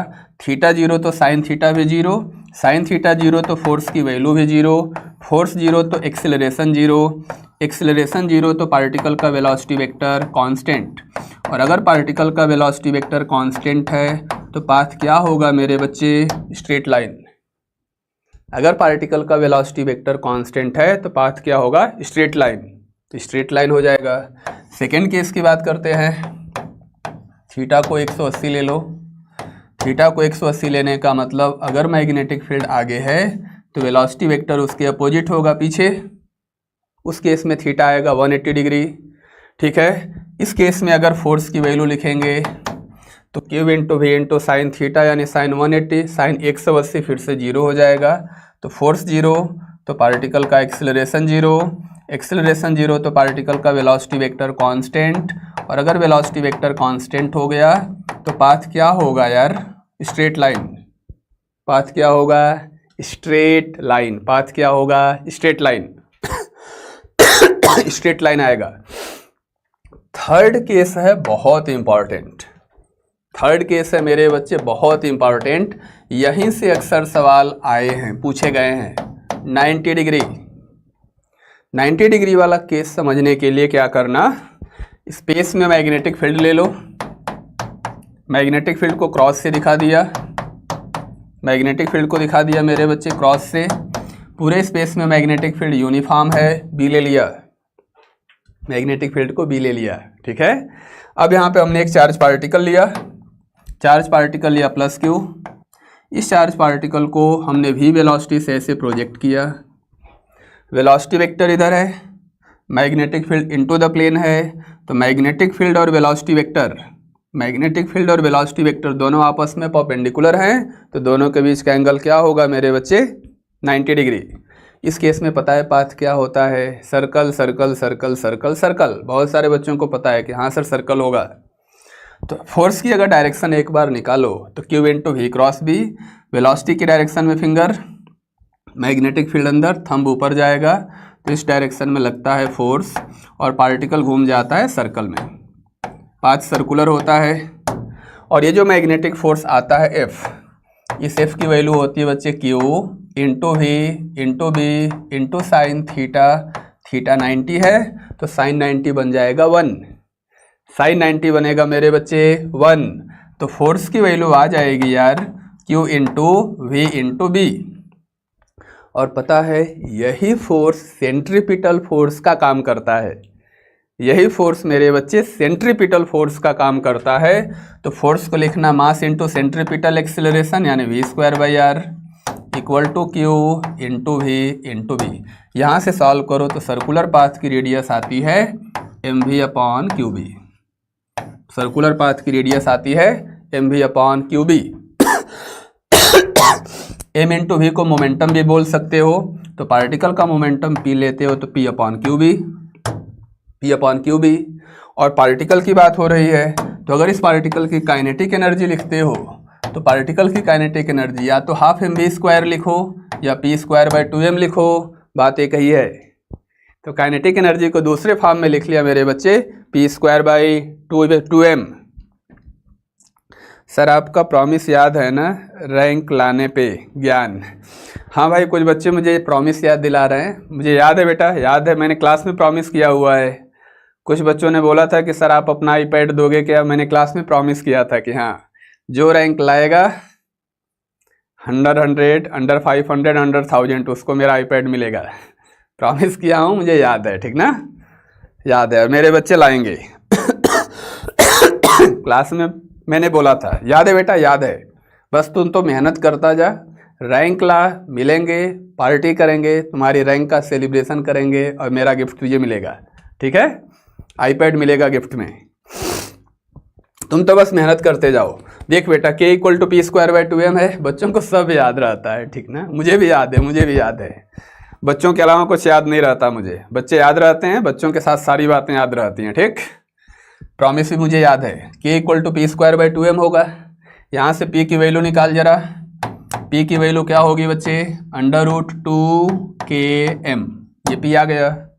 इस p की वैल्यू जरा यहाँ पुट कर यार, तो रेडियस आ जाएगी, p की वैल्यू आ जाएगी √2km/q इंटू बी। और पता है इस पे सवाल कई बार पूछा गया है, इस पे √2km/q इंटू बी पे। k काइनेटिक एनर्जी है, मास है, q चार्ज है, b है मैग्नेटिक फील्ड, ठीक है। इसी में एक राउंड कंप्लीट करने का जो टाइम आता है उसको बोलते हैं टाइम पीरियड।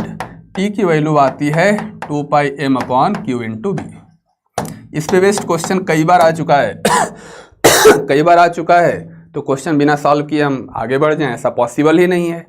जो कई बार आ चुका है वो तो देखना ही पड़ेगा भाई कि आखिर कौन सा सवाल है। तो देख बच्चे, सवाल तेरे सामने रहा, आंसर निकाल जल्दी से, आंसर निकाल।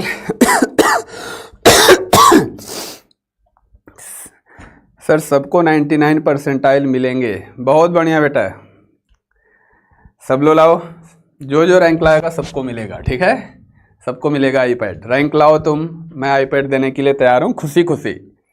सोचना मैं तुझे पार्टी भी दूंगा, घुमाऊंगा भी कोटा, जहाँ तेरी मर्जी की जगह रहेगी अच्छी जगह घूमेंगे भी, सेलिब्रेशन भी होगा और आईपैड गिफ्ट में भी मिलेगा, ठीक ना।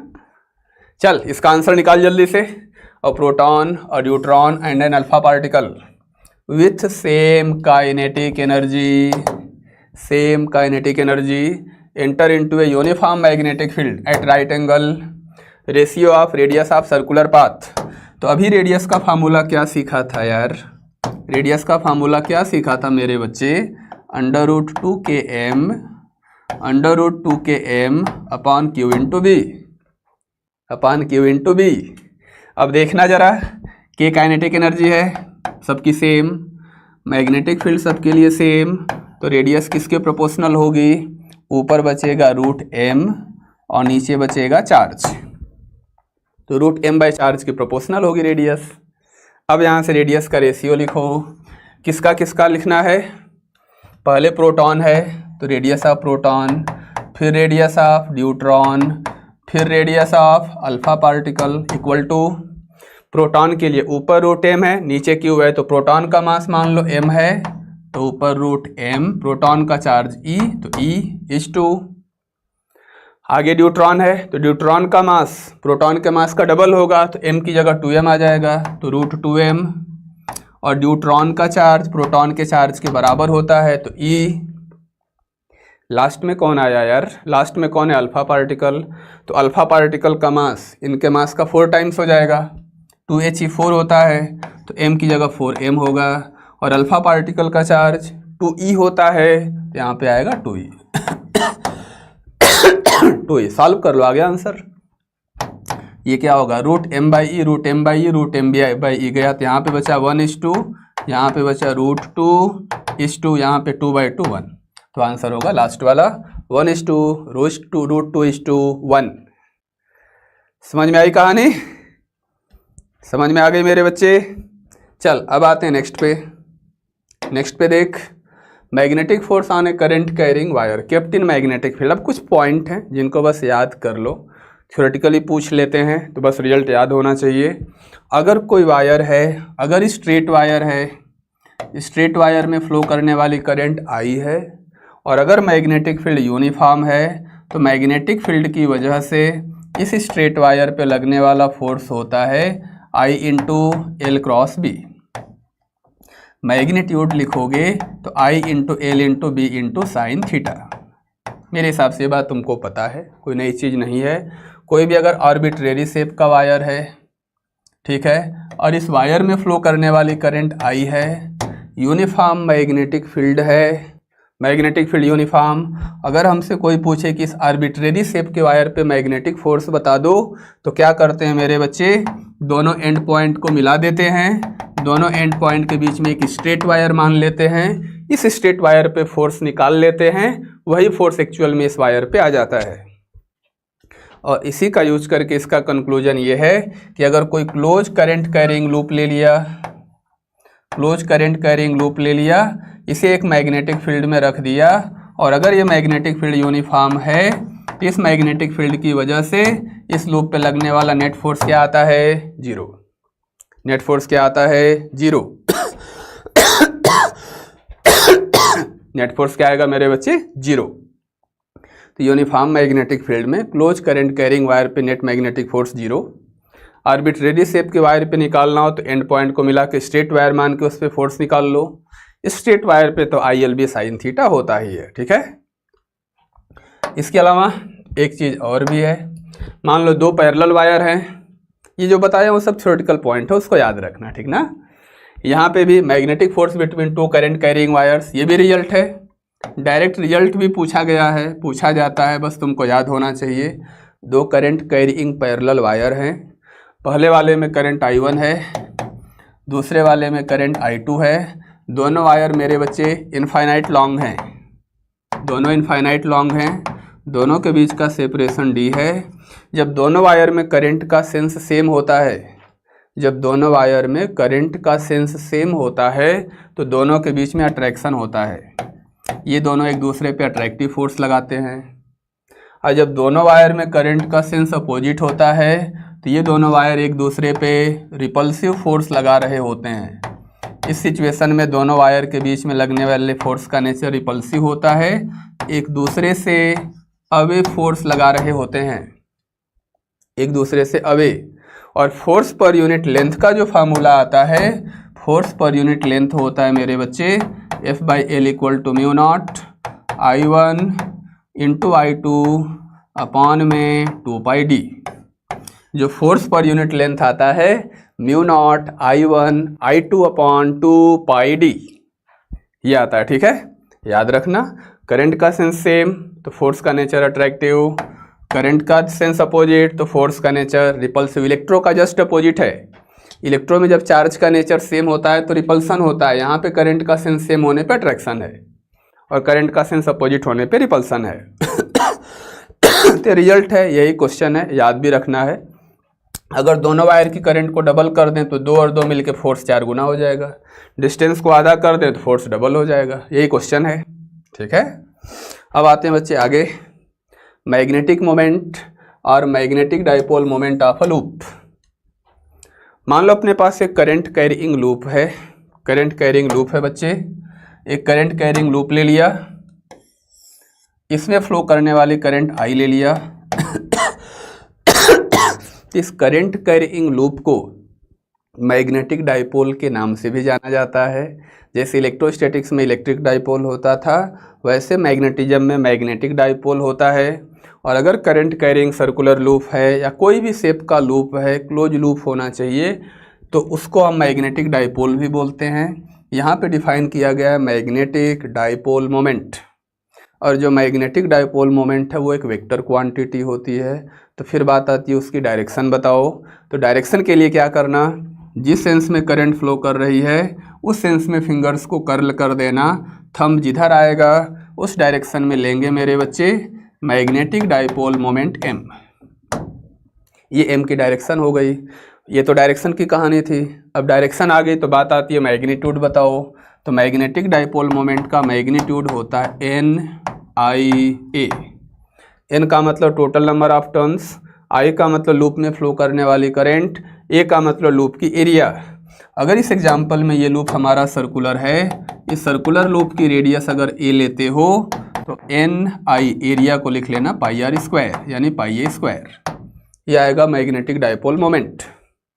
तुम शेप स्क्वायर भी ले सकते हो, रेक्टेंगुलर भी ले सकते हो। हमने एक रेक्टेंगुलर शेप लिया, इस रेक्टेंगुलर शेप में फ्लो करने वाली करंट I ले लिया, करंट I। तो अगर सेंस इस सेंस में करंट है तो जिस सेंस में करंट है उस सेंस में फिंगर्स को कर्ल कर देना। फिंगर्स को ऐसे कर्ल करोगे तो थंब इस डायरेक्शन में आएगा, इस डायरेक्शन में होगा मेरे बच्चे मैग्नेटिक डाइपोल मोमेंट। और इस मैग्नेटिक डाइपोल मोमेंट की वैल्यू आएगी NIA। अगर नंबर ऑफ टर्न्स n लेते हो तो n रहने दो, करंट I है, ये लेंथ L1 है, ये लेंथ L2 है, तो लूप की एरिया होगी L1 into L2, L1 into L2। ये तो मैग्नेटिक डाइपोल की कहानी हो गई। इलेक्ट्रिक डाइपोल से रिलेट कर सकते हो। और अगर डाइपोल की बात हो रही है, अगर डाइपोल की बात हो रही है मेरे बच्चे, तो हमको पता है, याद कर, इलेक्ट्रो में पढ़ा था कि अगर इलेक्ट्रिक डाइपोल को इलेक्ट्रिक फील्ड में रखोगे तो उस पर टॉर्क लगेगा। उसी तरीके से मैग्नेटिक डाइपोल को अगर मैग्नेटिक फील्ड में रखोगे तो उस पर टॉर्क लगेगा।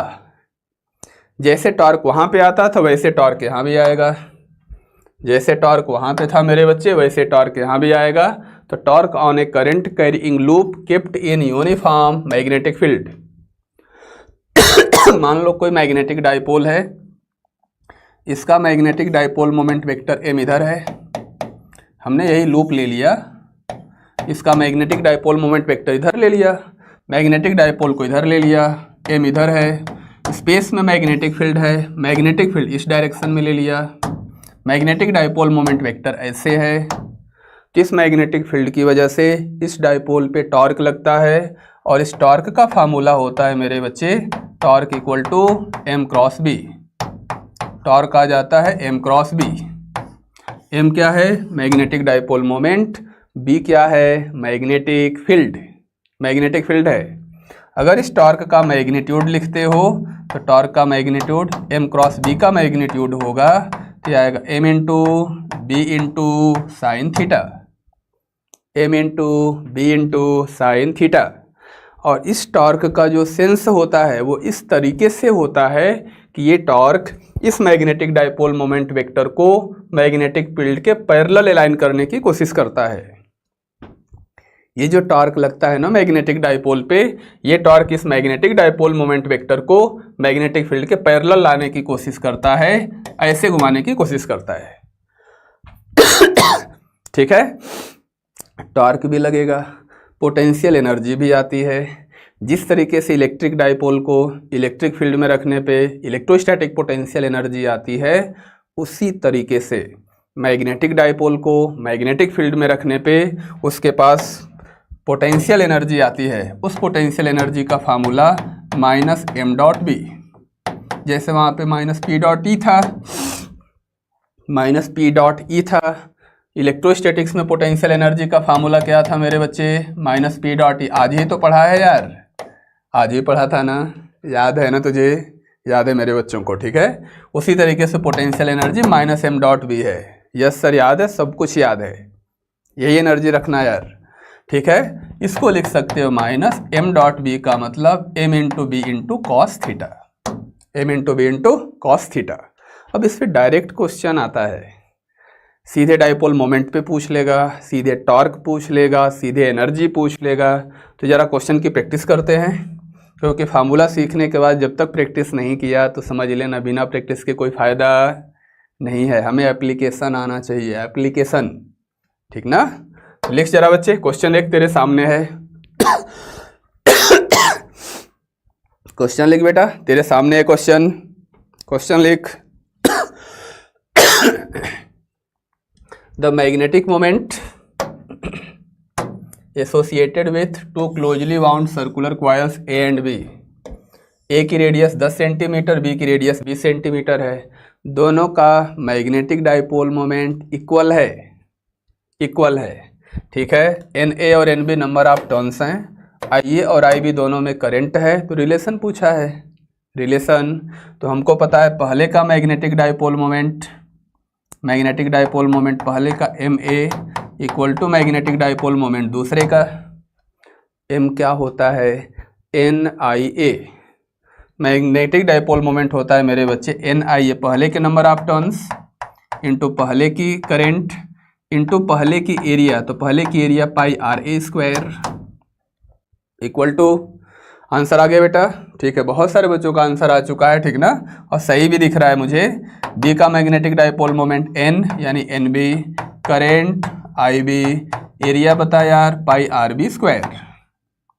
तो पाई से पाई गया, ए की रेडियस 10, बी की रेडियस 20 पुट कर दो, फिर हो जाएगा एन ए इंटू आई ए की रेडियस 10 का square equal to N B into I B, B की रेडियस 20 का स्क्वायर।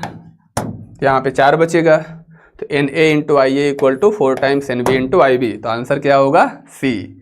बहुत बढ़िया बच्चों, बहुत बढ़िया, शाबाश शाबाश, ऐसे ही आंसर निकालते रहो। नेक्स्ट क्वेश्चन देख बच्चे, a bar magnet of magnetic dipole moment 5 ampere metre square is placed in parallel position relative to a magnetic field of 0.4 tesla, ठीक है। Amount of work done in turning the magnetic dipole या magnet from parallel to anti parallel position, चाहे magnet बोले या magnetic dipole बोले, बात वही है। तो फर्स्ट केस में दे रखा है बच्चे, जो मैग्नेटिक डाइपोल मोमेंट है ना वो मैग्नेटिक फील्ड के पैरेलल है।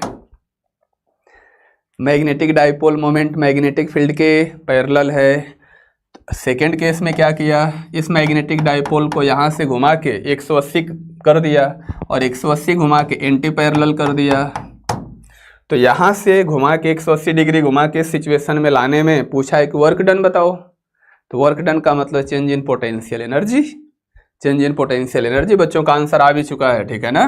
ये इनिशियल पोजीशन है, तो इनिशियल पोटेंशियल एनर्जी क्या होगी, minus M into B into cos theta, theta 0 है क्योंकि दोनों के डायरेक्शन सेम है। तो ये आ जाएगा मेरे बच्चे minus M into B, cos 0 1 होता है। ये फाइनल सिचुएशन है, तो फाइनल सिचुएशन में पोटेंशियल एनर्जी निकाले यार, निकाल जा रहा। तो M into B into cos theta, इस बार थीटा 180 है क्योंकि डायरेक्शन अपोजिट है, तो कॉस पाई की वैल्यू बोल बच्चे -1, कॉस पाई -1, तो -1 और माइनस मिलके प्लस होगा, तो फाइनल पोटेंशियल एनर्जी होगी plus M into B, plus M into B. तो अब यहाँ से पूछा है कि वर्क बताओ, तो वर्क का मतलब होगा चेंज इन पोटेंशियल एनर्जी यानी you final minus you initial. तो फाइनल में से इनिशियल को सब्ट्रैक्ट कर दो तो माइनस माइनस प्लस हो जाएगा, तो आंसर आएगा मेरे बच्चे 2mb। तो 2m की वैल्यू चेक करो क्या है, मैग्नेटिक डाइपोल मोमेंट 5 है तो m 5 हो गया। b कितना है यार, b चेक कर बच्चे, 0.4 टेस्ला, तो इंटू 0.4 हो गया। तो चेक करना कितना आ गया, 4 जूल, 4 जूल। आंसर सही है ना, 4 जूल। ज़्यादातर बच्चों का ए आंसर है, कुछ का सी लिखा हुआ आ रहा है भाई, कुछ का सी मुझे दिख रहा है। सी वाले भाई, सी ग्रुप देखना बेटा, सी ऑप्शन वाले, ये गड़बड़ है, कहीं गड़बड़ किया होगा तूने, कैलकुलेशन चेक कर लेना, ठीक ना। आंसर ए आएगा, 4 जूल। चल अब आ जाओ मेरे बच्चे नेक्स्ट क्वेश्चन पे। नेक्स्ट देखते हैं क्या है भाई। नेक्स्ट नेक्स्ट नेक्स्ट इसका आंसर निकालो, देखो क्या है। चेक करो क्या है, तब तक मैं पानी पी लूं।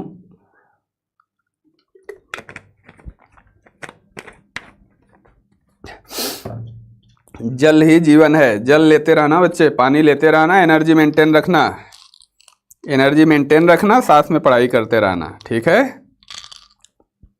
चल अब और ऐसे ही प्यार जताते रहना, रेड रेड हार्ट देते रहना, ठीक है। चल, a circular coil having n turns and radius r, number of turns n है, रेडियस r है, करंट कितनी है I, it is held in the xz plane, x और z के प्लेन में है, मतलब एरिया वेक्टर y डायरेक्शन में होगा। यानी अगर ये xz प्लेन में, इधर मान लो x है, इधर मान लो y है, तो z इधर होगा, ये xz प्लेन में है। करंट का सेंस ऐसे ले लो I, तो करंट का सेंस ऐसे है, तो मैग्नेटिक डाइपोल मोमेंट आएगा y डायरेक्शन में m, तो मैग्नेटिक डाइपोल मोमेंट y में आ गया, कितना होगा NIA, एरिया क्या होगा लूप का पाई आर स्क्वायर, तो NIA ये मैग्नेटिक डाइपोल मोमेंट आ गया y डायरेक्शन में। मैग्नेटिक फील्ड दे रखा है सवाल में, I कैफ है यानी x डायरेक्शन में है, तो यहाँ पे स्पेस में मैग्नेटिक फील्ड है मेरे बच्चे x डायरेक्शन में, तो मैग्नेटिक डाइपोल मोमेंट इधर y में, मैग्नेटिक फील्ड इधर x में, बोला है टॉर्क बताओ, तो torque equal to m cross B. m cross B का मैग्नीट्यूड क्या होगा मेरे बच्चे, m into B into sine theta. m cross B का मैग्नीट्यूड क्या होगा यार, m into B into sine theta. Put कर दो वैल्यू, m की वैल्यू कितनी है NIA, तो m की वैल्यू है NI area pi are square into B theta, m और b के बीच का एंगल थीटा 90 है, तो यहाँ पे साइन 90 होगा, थीटा को 90 पुट करोगे तो साइन 91 हो जाएगा, तो इंटू 1 आ जाएगा, यही आंसर होगा NI pi are square into B. कहाँ है चेक कर जरा, चेक कर बच्चे, NI pi are square into B, तो आंसर 2 होगा, आंसर 2।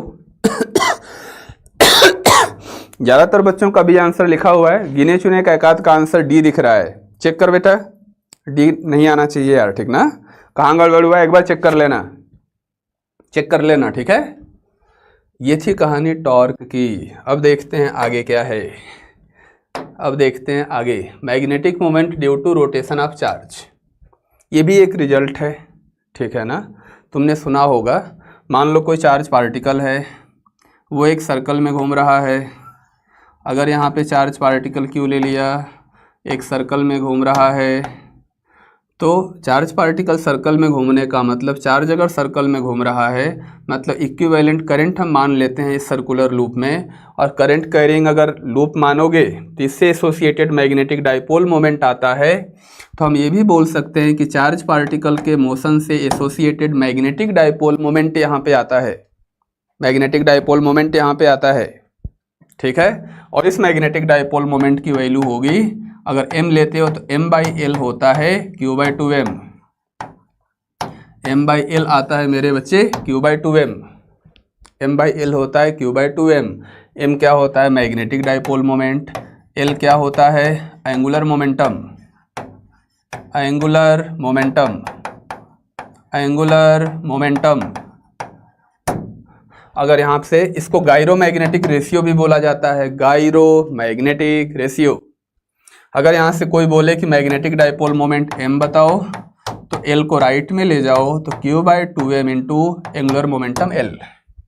ये कहाँ वैलिड होगा, जहाँ पे चार्ज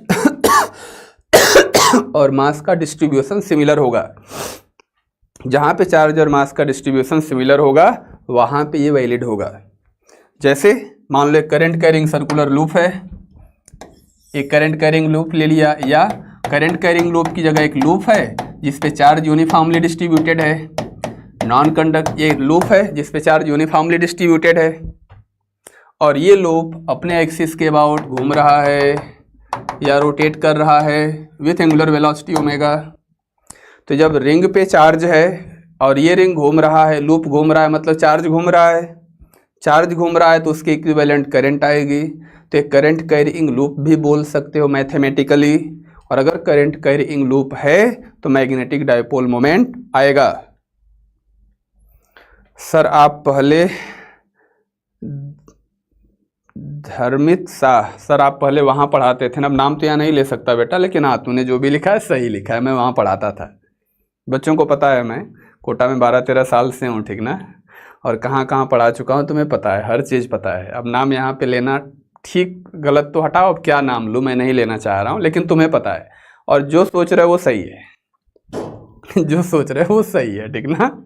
चल अब यहाँ पे देख बेटा, m/l equal to q/2m, q/2m।